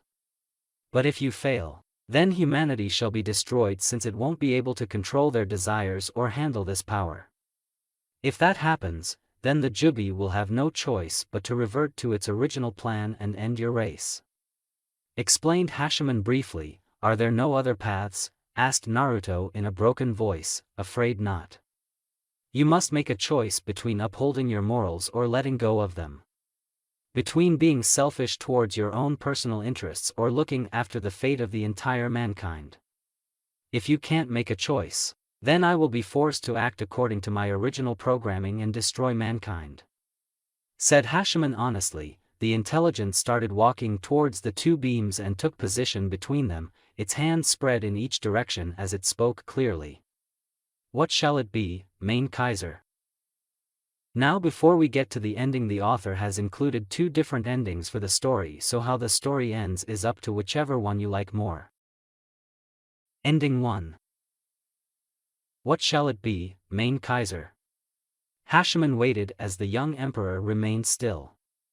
His head lowered towards the ground, shoulders slumped, his hands trembling as he not only was about to make a decision that would alter his life but entire mankind's fate as well. These past few minutes had changed his life forever, and placed him in a situation he wouldn't wish even on someone like Danzo. Yet he was the one who chose to be the self-proclaimed leader of humanity. He made thousands die or sacrifice themselves for his dream of peace. His friends died for that dream, believing he would see it to the end. And he had done so almost, but now standing on the edge. The mere thought about the cost of such a revolution was enough to shatter his heart. Hachiman lowered his displayed hands when Naruto got up from his seat. The Kaiser walked towards him, shoulders straight, eyes burning with determination and something else. What an extraordinary human! Thought Hachiman proudly. Naruto's long, unbearable march stopped as he stepped before the intelligence. His eyes flickering between the two beams of light. I have made my choice, answered Naruto, his voice cold yet a little choked. Then I hope you have made the right one. And for what little it's worth, Kaiser. You will be remembered for what you are doing for the world. Promised Hachiman. Naruto didn't reply at first, simply gazing at the strange picture of various little colored dots revolving around a bright yellow-colored object in a ringed pattern. I just hope the future that follows from this point remembers the past. That the next generations remember that we gave our today, to give them a tomorrow. That's all I want. That's all Sasuke, Tsunade, Gaara, and everyone that has died for this day ever wanted. Said Naruto emotionally. You can always choose the other path. Suggested Hachiman. Then I wouldn't be able to face those who gave their lives believing that I would fulfill our final goal. And it's like you said, I am just an avatar. I never had a purpose for a good part of my life, always wondering my reason for existence, waiting to die for something good in order to give my unfortunate story an honorable ending. This was never about me, or my sufferings. I am just the face of all those countless humans who have suffered in the shinobi world, and I must give them justice," explained Naruto honorably. With those words, the Kaiser stepped forward towards the red-colored beam. What he didn't know was the fact that Hachiman was giving him a full bow of respect and admiration. Naruto's eyes glanced over the diamond and platinum rings, the symbol of his love for his two wives. The eye that was a gift given to him by Sasuke, the Reich armband which Gaara had personally made for him, the face mask given to him by Kakashi that he placed on his face, and finally the necklace which Tsunade left for him. "I guess I really suck at goodbyes." Then he walked in. Kurama, the fox. The Biju got a serene smile on his face. Despite the uproar spreading across the battlefield, he remained calm, even smirked a little. Innumerable amounts of tendrils were released by the Jubi. No matter how much the remaining Reich forces tried to run or resist, they were eventually entrapped in those tendrils. He himself is no such exception to the rule. Below him, he saw Shin and Sai smile knowingly. "The idiot came through," said Sai calmly. "I guess this is best for everyone." "Don't you think, Fox?" asked Shin with a smirk. "Heh, never thought a dead human would say that." "Guess, you two aren't that bad," teased the fox. "We might just surprise you," replied the boys. Kurama saw energy start being absorbed from every human, dead or alive. Neither the Zetsus or Kurama himself was spared. Shin and Sai arched their eyebrows in surprise, as the power forcing them to live vanished. With that, the boys turned around to spare one last glance towards the Jubi where their best friend was making history. "Meet us at the bar, Naruto," said Sai. "Drinks are on us this time," said Shin, both boys smiling. Kurama closed his eyes when the two Edo Tensei released themselves, their souls fading away into the distant dark sky. The Biju closed its eyes, waiting for the final moment. When he heard something. Turning around, he saw Hinata desperately trying to push Rei forward, the little girl struggling badly to reach the place where her father was. "The things I do for you, brat," said Kurama tiredly. The Biju grabbed the little girl with its massive tails, and started sending all its chakra to her. The girl was still struggling to not just fade away, but with this help Kurama hoped that he could do at least one good thing for ruining the boy's life from the start. He slowly started to shrink in size, his giant form of energy being sucked away and some being channeled to Rei. And then a bright flash of red happened. Itachi calmly observed as an endless red-colored wave, stretching across the entire land and skies, approached his way. Being caught up in those weird tendrils, he sensed what was happening. Beside him, he saw Kurenai desperately trying to move through the endless forest of tendrils. Desperately trying to reach her husband and comrades. "Stop, Kurenai. You have to let go," requested Itachi, his voice quite somber for a surprise. Tears fell from the former Hokage's eyes, as she felt her chakra being taken away to be replaced by a new kind of power. A very familiar one. Naruto. Haku remained standing on top of the royal palace, her baby son sleeping peacefully inside her arms. Contrary to many of her subordinates, she was at peace because she knew what was happening. The Kaiserin never resisted as tendrils grasped her and yawned, albeit much gently. She heard her son cry a little, as energy started to be sucked away from both of them. And then came the unending red wave, which was all she needed to know as a lone tear fell from her eyes. Moron. Few hours later. He yet lives. Several pairs of footsteps rushed in his direction, as a familiar, beautiful female loomed over him. Her soft, delicate hands roaming circles over his chest even as tears fell from her eyes. Kakashi saw his adoptive son giving him a weak grin, which was the last straw as his eyes teared up. Shino and Mifune were supporting each other, but even their gaze was numb. The Kaiser lay on the ground, safely and gently being cradled in Kurenai's lap. His once shining golden hair now turned white, the dangerous Manjiku eyes vanishing, leaving only his dark orbs, his body having lost most of its weight, leaving only a shell of a once mighty warrior behind. Naruto's face still looked as handsome as ever, yet there was a strange tiredness radiating from the man. Itachi slowly pushed someone ahead, making Naruto's eyes tear up. Father," said Rei tearfully. She instantly leapt in Naruto's arms, the Kaiser making a great effort to welcome her, with Kurenai helping in the process. The others watched as Naruto tearfully caressed his first child, one who was glowing brightly in yellow-colored light. "The fox said you would see me soon," said Rei worriedly. Naruto's eyes teared up, as he understood just what an invaluable gift his partner had given him. His gaze shifted toward the sky, where he knew the beast was right now, and where those who weren't here would be going. "Rei, I'm sorry, I really tried," said Naruto sadly. The vanishing child slowly raised her hands to wipe the tears falling from the Kaiser's eyes, and gave him a small smile. "I am happy that you loved me and tried to be there for me," replied Rei happily. "I couldn't keep my promise to you." Said Naruto miserably, Kurenai gently rubbing his back to offer comfort. "It's okay, I understand," replied Rei. Her soul started to leave the occupied body, and Kurenai had to shoulder Naruto's entire weight as the Kaiser lost all his will. "You'll come to see me someday, right?" And with those last words, the child vanished into darkness, taking with her what was left of the Kaiser's heart. For the first time in years, Naruto lost all composure. Kurenai wrapped her arms around him, as he cried hysterically.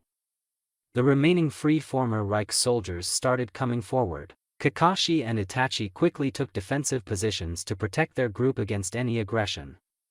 To their surprise, nobody attacked. Wordlessly, the soldiers joined them and remained still, their sympathetic eyes fixed on the man who had sacrificed everything to give all of them a chance to start anew. Respectfully, all of them knelt down beside him. Shino and Mifune marveled at the sight, the choice made by free humans to take a different path regardless of the past. The two of them stared in silence, with only one thought lingering in their hearts. One man's suffering became entire humanity's second chance. Several months later, dark clouds hovered across the sky, yet there was no rumbling or bolts of lightning. The atmosphere across the Reich capital was quiet and numb. Months of civil war had weakened the once mighty empire to a certain extent, yet in an extremely surprising move the now free human race didn't revert back to their old ways. Only a small portion of people rebelled against the Uchiha dynasty, wanting to re-establish the shinobi world. Several attempts were made on the ailing Kaiser's life, and that of his family. Yet never once did they succeed. It was partly due to the entire Reich army made up of former ninjas and samurais deciding to place their faith in the new world led by the Kaiser and his comrades. Their hearts completely changed by the sacrifice made by the Kaiser and all their comrades who died in the war. Combine that with the crude thinking of Chief of Military Affairs, Aburame Shino. The rebels met a severe response. Kakashi Hatake, Itachi Uchiha, and Mifune led the imperial campaign. After months of gruesome civil war that resulted in the loss of several thousand lives, the rebels were finally isolated. Shino wanted to hunt them down to the last man, woman, and child. But the Kaiser showed mercy, allowing the rebel leaders only to be executed and the remaining cannon fodder to be banished away from the Reich. The emperor simply did not wish to be responsible for any more massacres. It took a lot of effort, but the empire was safe and in the process of rebuilding. The Kaiser had officially married Kurenai Yuhi, thereby pacifying several silent rebels who had not yet risen up in arms but were keenly waiting for the Kaiser to betray their trust. Fortunately, their young leader remained true to his promise, thereby putting their fears to rest as they too accepted his rulership. The fact that a little princess was born to Kurenai and Naruto just a few months later was enough to send the entire Reich into joy. The strange fact was that nobody except for the Kaiser knew where chakra vanished or whether it got destroyed. Although, After experiencing the effects of a world war, nobody wanted that kind of evil power to be even near them. A huge funeral had been held for all the war dead, and every Reich and resistance soldier was given honorable burials. The key ones being those of Sasuke Uchiha, Sabuka no Gaara, Tsunade Senju, Shin, Sai, and Princess Rei Uchiha. All of them received the highest honor in the Reich, and the love of all those left behind. Yuhi Kurenai had been promoted to the position of Imperial Prime Minister, and together with Kaiser and Haku she started rebuilding their glorious empire. The once arch-rivals slowly become best friends due to their mutual love for the Kaiser and what they had been through in their lives, and for another grave reason. There was minimum silence prevailing across the room, disturbed only by the occasional sound of medical machines working. Several people stood inside the large, lavish room. Hanar stood near the window with Hinata, observing the dark clouds hovering across the sky. "It's spring, and yet there is no light," said Hinata sadly. "It's as if," whispered Hanar defeatedly. Mifune and Itachi silently stood in a corner, their gazes fixed on the sleeping man in the bed. "The magnificent Kaiser who conquered the entire world is now confined like this, subjugated to this bed," said Mifune painfully. "It's lamentable." Agreed Itachi silently. Kakashi stood in another corner, his hand placed on a fuming Taiyuya's shoulder. The girl was trying her best to prevent a single tear from falling from her eyes. "I'm gonna kill these motherfucking doctors.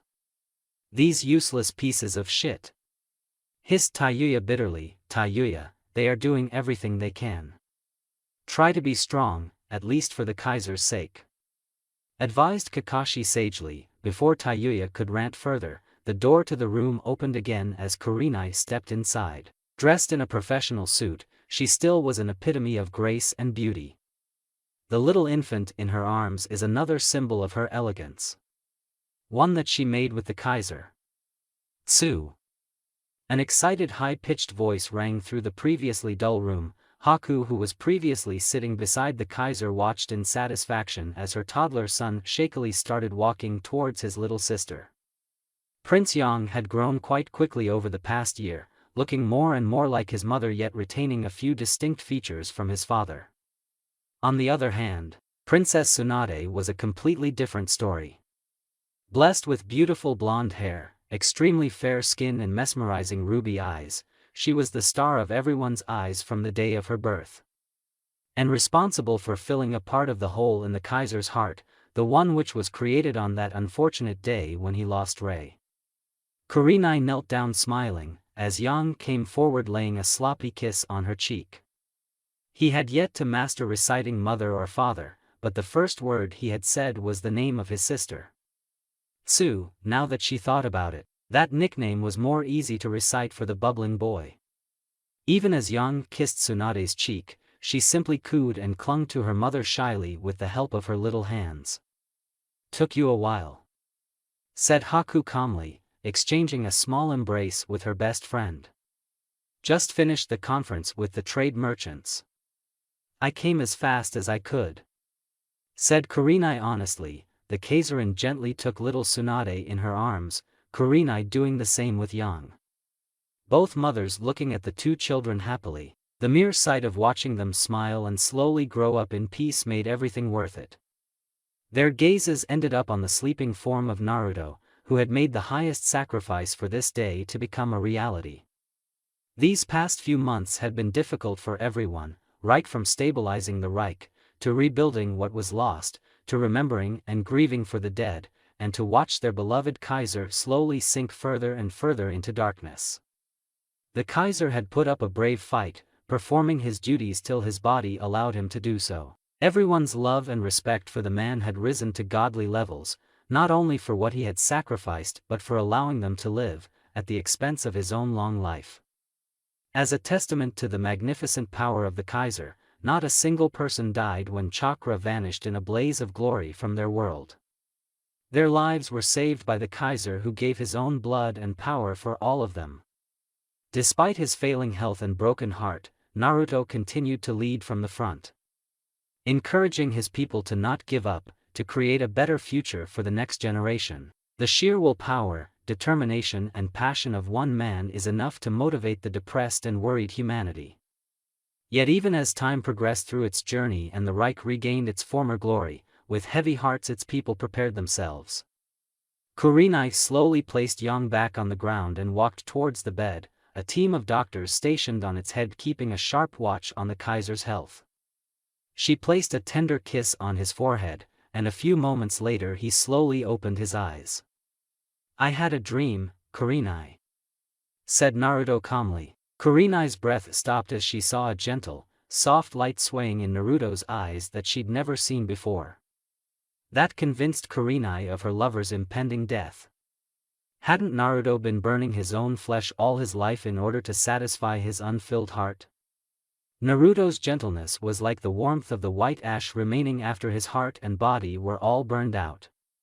"Still, you've not had your fill of dreams, Naruto?" asked Kurenai in a loving, yet tearful voice. The Kaiser looked away for a moment, his lonely eyes glancing at the ceiling of the room.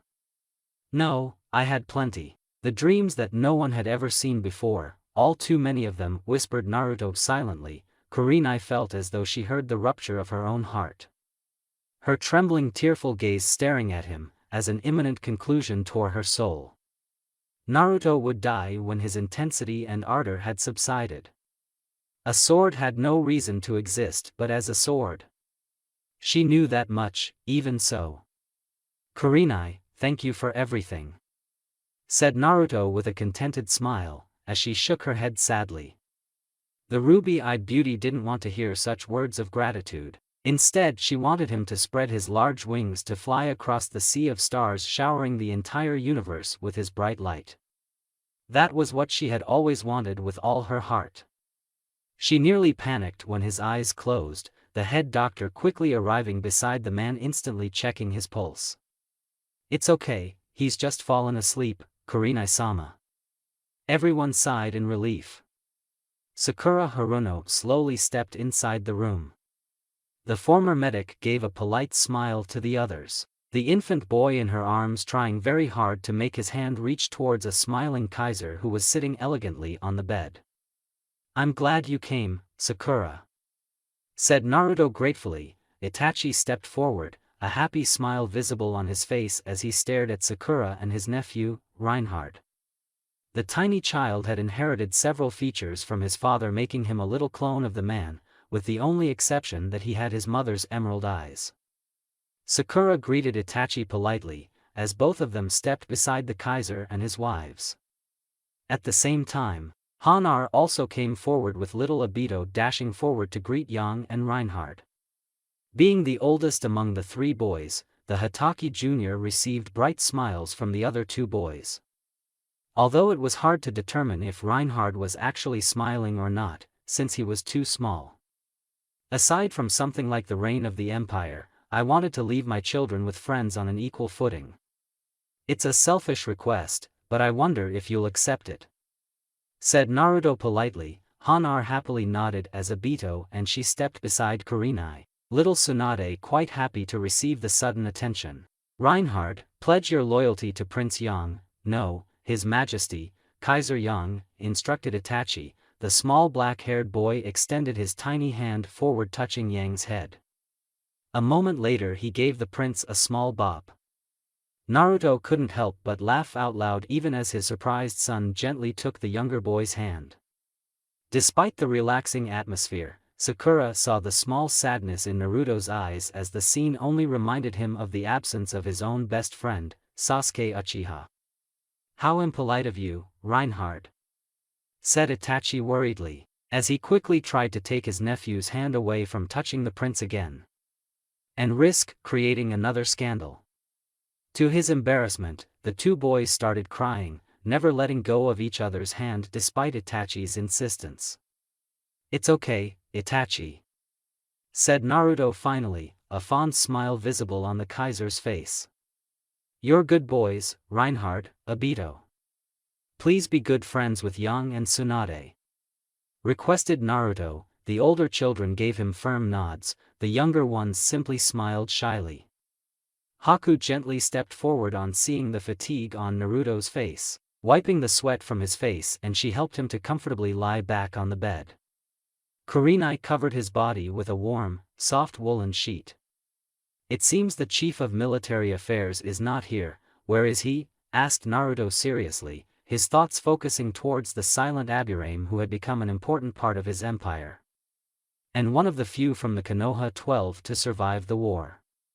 "The chief of military affairs is absent due to compelling reasons," said Haku calmly, as she gently caressed his cheek. Naruto slowly nodded. "I see, whatever that man does always has compelling reasons." Relented Naruto, Kurenai and Haku tried to get back to their seats in order to allow him some rest, only to be stopped when he gently grabbed their hands. Curious, they sat beside him, as he stared at them. "Kaiserin, Prime Minister, I'm sure that you'll govern the empire more wisely than I could. If you want to bring some reforms in our empire, that's fine too. Either way, as long as the ones holding power are wise and most powerful in the universe, all will be well," suggested Naruto, receiving gentle smiles from his wives. The smiling father then placed each of his hands on his son and daughter, both staring at him curiously. "If either Yang or Tsunade do not have the capability to rule wisely, there's no need to sustain the Uchiha dynasty," said Naruto kindly, gently ruffling his son's hair and caressing his daughter's cheek. Rei's smiling face flashed between his two children, making the Kaiser close his eyes momentarily. "If the two of you do everything as you wish, then I have nothing more to hope for," said Naruto honestly. Moments later the Kaiser went back to sleep again. His friends and family patiently waited by his side, and nearly 3 hours later Kurenai along with Haku went beside him on hearing him call for them. Haku and Kurenai leaned extremely close to him, his voice barely above a whisper now. "Once we seize the world, we'll all." It happened at 1836 hours on November 26, Imperial Year 6. Kaiser Naruto Uchiha was 21 years old. His reign lasted just over 5 years. Haku tried to comfort Tsunade, who started crying. The Kaiserin herself had tears falling from her eyes on seeing Yang try to shake his silent father, hoping to wake him up. Kurenai stepped before the others, many of whom were openly crying. Steeling herself, she controlled her choked voice. "The Kaiser didn't die of illness, he simply passed away, having used up all of his lifetime to save our lives and give us a bright future. Everyone, please, don't forget that," said Kurenai, her tears finally unable to be stopped. Kurenai silently stared at the dark sky above her. A rueful smile came on her face as she saw a star fall from the sky. It might just be her imagination, but it seemed that the entire universe was mourning the demise of the magnificent Kaiser. Nearly 2 months had passed since the Kaiser's national funeral, and her heart was full of pride along with sadness when she saw the entire world mourn for her lover. Her eyes watched Enko playing with little Tsunade, while Obito and Yang played in the peaceful garden. As much as heartwarming this sight was, she couldn't forget the unbearable price they all had paid. The war had given them a new future, a peaceful one at that, but had also taken nearly everything they held dear. If you were to write a story with me in the lead role, it would certainly be a tragedy. Kurenai stared at her side and saw Haku finishing writing in her book, the one which she had started a few years ago when all of this began. A memoir of what actually happened, and what Naruto and his comrades had been through. What they fought for, what they sacrificed, all their joys and sorrows. Despite Naruto's unwillingness to be memorized like this, in her eyes it was the most beautiful gift they could give to the Kaiser, and all their martyred comrades. Even so, it was not enough. "How do they do it?" asked Kurenai pensively, remembering Sasuke, Gaara, Tsunade, Shin, Sai, Rei and most of all Naruto. "Naruto told me those words when I told him that I wanted to write a book on our journey. I think, deep down they all knew what they wanted to achieve and what they would have to sacrifice to accomplish that," said Haku sadly. "You mean, Naruto?" said Kurenai in shock and despair, making Haku stare at the sky too. Deep down he always knew, but never said that out loud. "I was not that sure, but I had hoped that with his miraculous luck and willpower to overcome all odds he would be able to successfully achieve his goal without. Replied Haku hesitantly, I always imagined him growing old, the three of us living a long, peaceful life after everything we have been through. Then one day when he would be peacefully reading his newspaper and one of his grandchildren would come to meet him, only to receive silence. I wanted that kind of life for him, to let him truly understand what it meant to live with the ones you loved without the burden of the entire world on his shoulders. He was entrusted with the future, yet he followed after Sasuke, Gaara, Shin, Sai, Rei and Tsunade even before a year had passed. Why did he do this? Why did he have to sacrifice himself for saving the lives of selfish humanity when all they gave him his entire life was misery and hatred? Asked Kurenai devastatingly. Haku quickly came forward and wrapped her arms around the woman, both of them trembling with loss and anger. The only difference was that Kurenai expressed it openly, and Haku tried to suppress it and suffered alone. He had the power to save humanity even after chakra was taken back from them. If he had only saved a handful people selfishly, he wouldn't have been able to live with himself. His guilt would have destroyed him and all of us, including the Reich which he worked so hard to build. For many of us he was a hero, for others he was a devil. I guess it depends from where a person is coming from if one wants to understand Kaiser Naruto. Expressed Haku soothingly. You're admirable, Haku. Said Kurenai, and saw the anger in the Kaiser's eyes. I'm not. I don't care if the entire humanity had burned, if only he was alive right now. If he hadn't suffered so much for us. I hate that bastard and love him at the same time. Said Haku sadly. Kurenai leaned forward and placed a gentle kiss on Haku's forehead. She then slowly wiped out the Kaiser's tears and gave her a small encouraging smile. Naruto never neglected his duties and admirably performed his responsibility towards his people till his last breath. If we truly want to honor him, then we must make sure his legacy survives. Suggested Kurenai. How? Asked Haku, some hope arriving back in her eyes. The Kaiserin then saw Kurenai point her finger towards the playing children who were currently dancing around a laughing Anko. By making sure that they grow up in peace. By making sure that this Reich becomes an eternal symbol for the unity of the human race. It won't be easy, but if you are with me then we can accomplish this task which Naruto left for us. Said Kurenai courageously, determination burning in her ruby-colored eyes.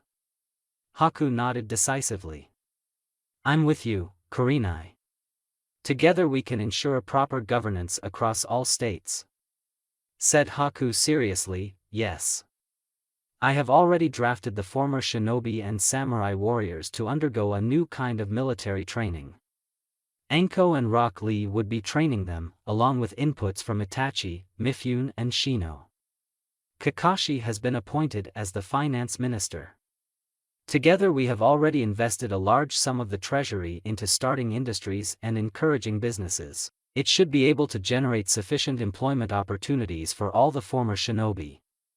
Explained Kurenai briefly. You really want to wipe out all knowledge of the ninja arts from this world, don't you? Asked Haku knowingly. Kurenai nodded.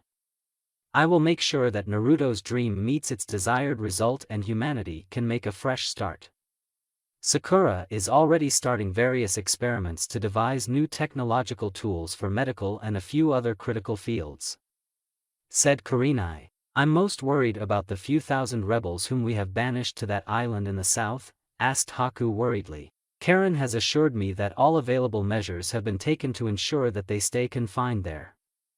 Maybe a few years later, and depending upon how they feel about their actions we might try to think about pardoning them.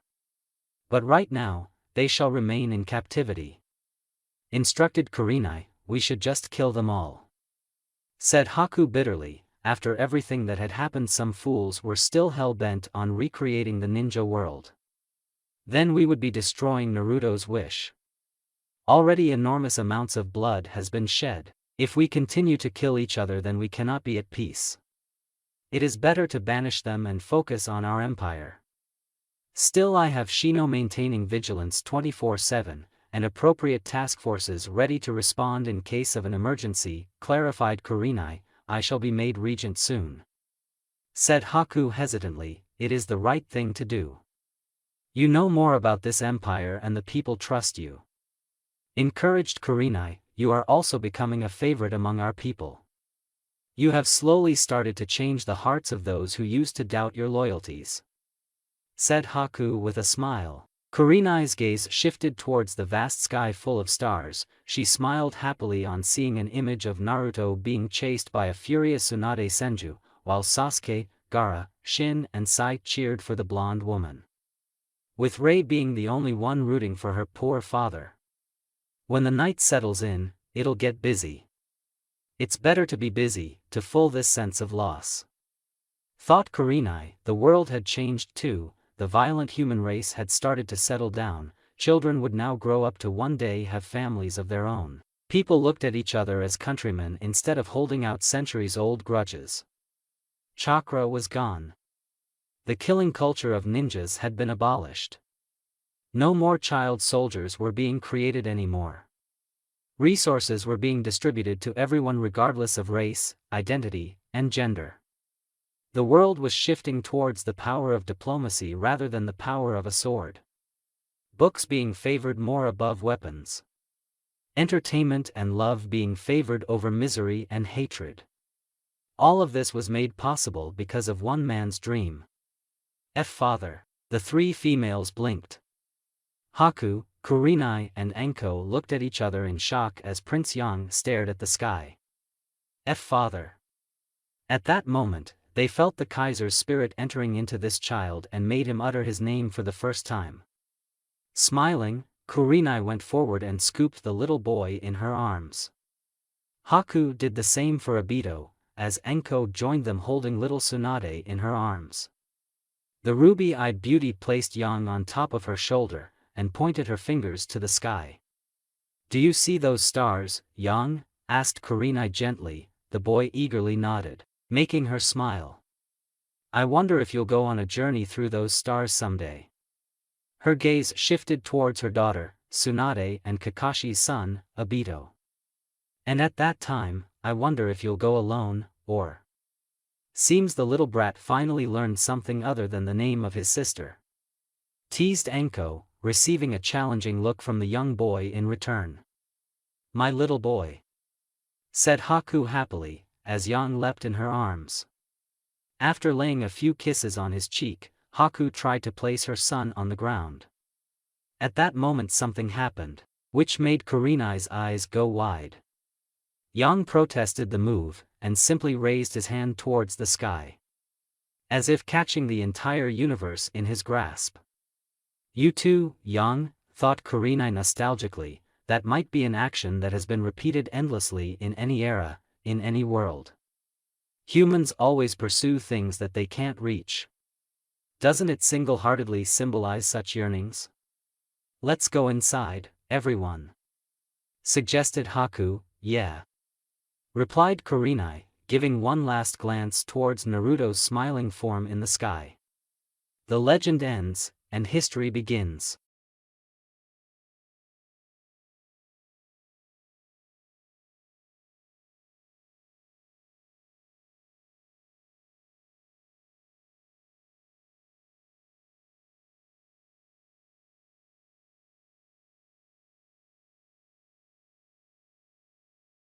Ending 2.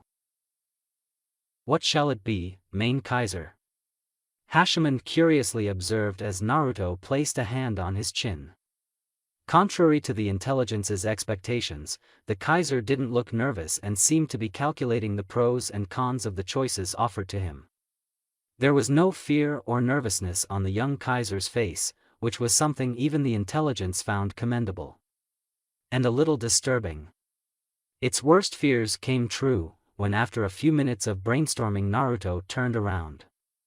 The Kaiser had a devilish look in his eyes as he stared down at the intelligence. You little fucker. Said Naruto in surprise. I don't know why the remark was necessary, Kaiser. Replied the intelligence calmly, as Naruto got back on his feet. You think you can fool me? By offering me these choices it looks like I am winning. But the reality is that you are winning. Said Naruto darkly. What? Now that I think about it, I understand your real game quite well.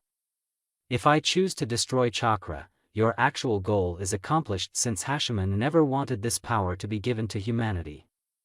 If I don't make that choice, then you are damn sure that humanity will rally behind me and oppose you.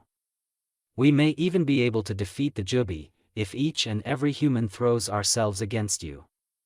Said Naruto seriously. I can assure you that would be meaningless. The Jubi is the most powerful dash. And if I choose the control option, then humanity retains chakra. But answer this, who controls the Jubi?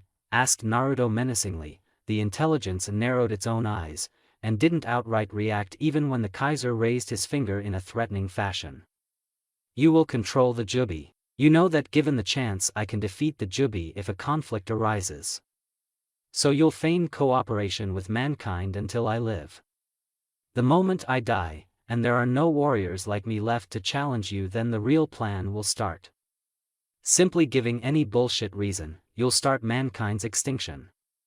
First you'll wipe out the ninja race, the real warriors of humanity. Then again there shall be peace for a while, since you'll allow mankind to rise. If they become a little dangerous, then you'll simply wipe the rest of them out from the face of the world. Explained Naruto in detail, his voice becoming colder and colder with each sentence. You're making up all of this, Kaiser. Refuted the intelligence, making Naruto smile. This plan would have worked if I was not the one making the choices. In a way, I understand how you think. Said the Kaiser crudely. Humanity is too reckless to be allowed use of such powers without proper supervision. Replied the intelligence flatly, making Naruto raise one of his eyebrows. Oh, and you're fully qualified for that job? Do you honestly believe I can place the fate of the entire world in your hands knowing you despise humanity? Asked Naruto sternly. I don't think you understand. If you don't like cooperating with the Jubi, you can always choose the other option. Advised Hachiman. Naruto scoffed. I have no problem in cooperating with the Jubi. Said Naruto honestly. Then. Said Hachiman hopefully, but I don't trust you. The intelligence felt a cold wave wash across the area, as the tension rose quite high. Then suddenly Naruto pointed his hand towards the picture, the one that had intrigued the Kaiser right from the start. What is that? Asked Naruto, making the intelligence smile. That is the picture of our solar system. One of those small dots is the planet on which we live. So there are other planets where life can sustain? Asked Naruto in surprise. Of course. The Illahese civilization made great discoveries during their era. According to their studies, mankind is possibly not alone in this universe. There are uncountable solar systems like ours in which uncountable planets may exist. Some habitable, some hazardous, some just useless. There could be many other species apart from humans in this vast universe. The Illahese had used a term called galaxy to define this phenomenon. The intelligence gasped. Looking down it saw Naruto's hand stabbed clean through its heart, the Kaiser giving him a very deadly gaze. What are you doing? Asked the intelligence painfully. To its utter horror, it slowly started to crumble and disappear. What the hell was this? Betrayed, it looked at the Kaiser furiously, and saw the Mangekyo-wielding warrior stare at him coldly. Humanity takes control of its future this time. Said Naruto seriously. You fool. Your race will simply destroy each other. Now that your empire rules over the world, they'll simply fight internally to the point of extinction. Yelled Hachiman. Naruto's devious smile intensified. Not if I give them a higher goal. Hinted the Kaiser. What? You see, we humans are strange beings. We may fight among each other like brats, but when we face a true goal that can benefit us, or a dangerous enemy that threatens our existence, then we unite. Said Naruto seriously. What can you possibly offer humanity that can keep them united? Nothing has worked for thousands of years. in every civilization, and by every leader. They all failed. Insulted Hashiman, they were not my civilization, and neither were any of them me. Said Naruto confidently. The intelligence laughed. You fool, one day you'll see this confidence crumble. And that day humanity will fall. Said Hashiman icily. Naruto simply shrugged. Then we do so on our choices. We make the decisions and become responsible for them. Not you. Replied Naruto bluntly, bold words. What is that you can actually offer humanity that they don't already have? Asked Hashiman mockingly. Naruto elegantly spread his arms widely. The plane changed much to Hashiman's surprise and he found himself standing in the midst of the galaxy of stars and planets. The words barely escaped from the shocked Hashiman replica's lips. It simply stared at this man, the one who looked like him yet had an intelligence which far surpassed all others, and there was no human in the history of mankind who had dreamed of such an ambition. From every logical point of view, it seemed impossible. It just couldn't happen. But humans always defied logic, crossed every boundary. They subjugated the other species on their own planet, and when there was nobody left to challenge their might they fought themselves. But with this, you're devious, Main Kaiser. Said Hashiman with a smirk. For those who are ambitious, I'll offer them conquest.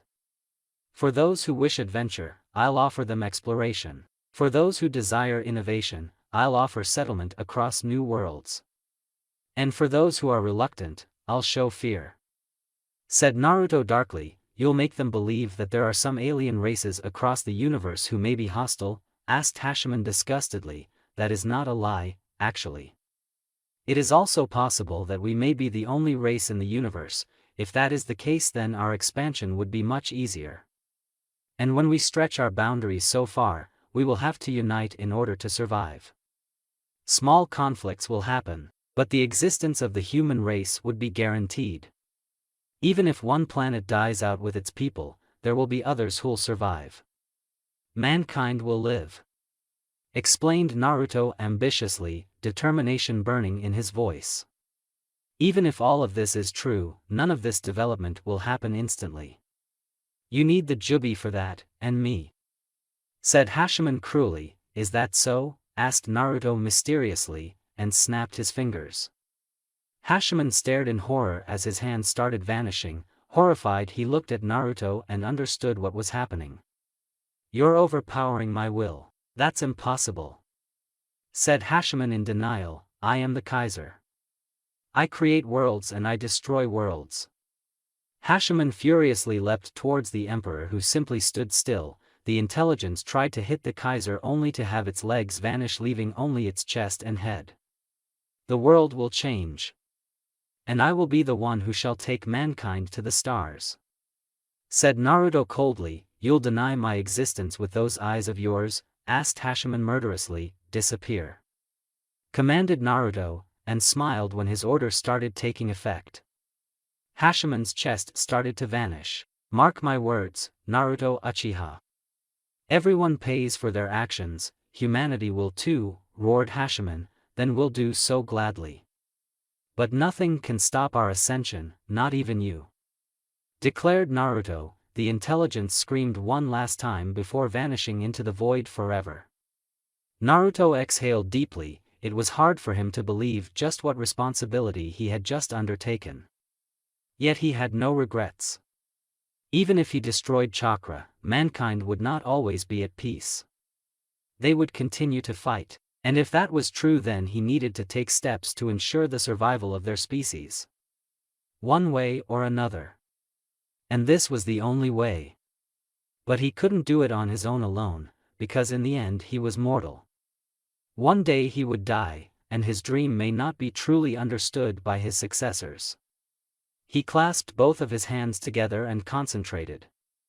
Moments later, several rays of energy were released from his body, which slowly took shape until they created an exact replica of him. The clone was not physical in nature, but made up of pure spiritual energy. Do you understand your purpose? Asked Naruto seriously. And that's it for the video. I hope you enjoyed it, and until next time. Later.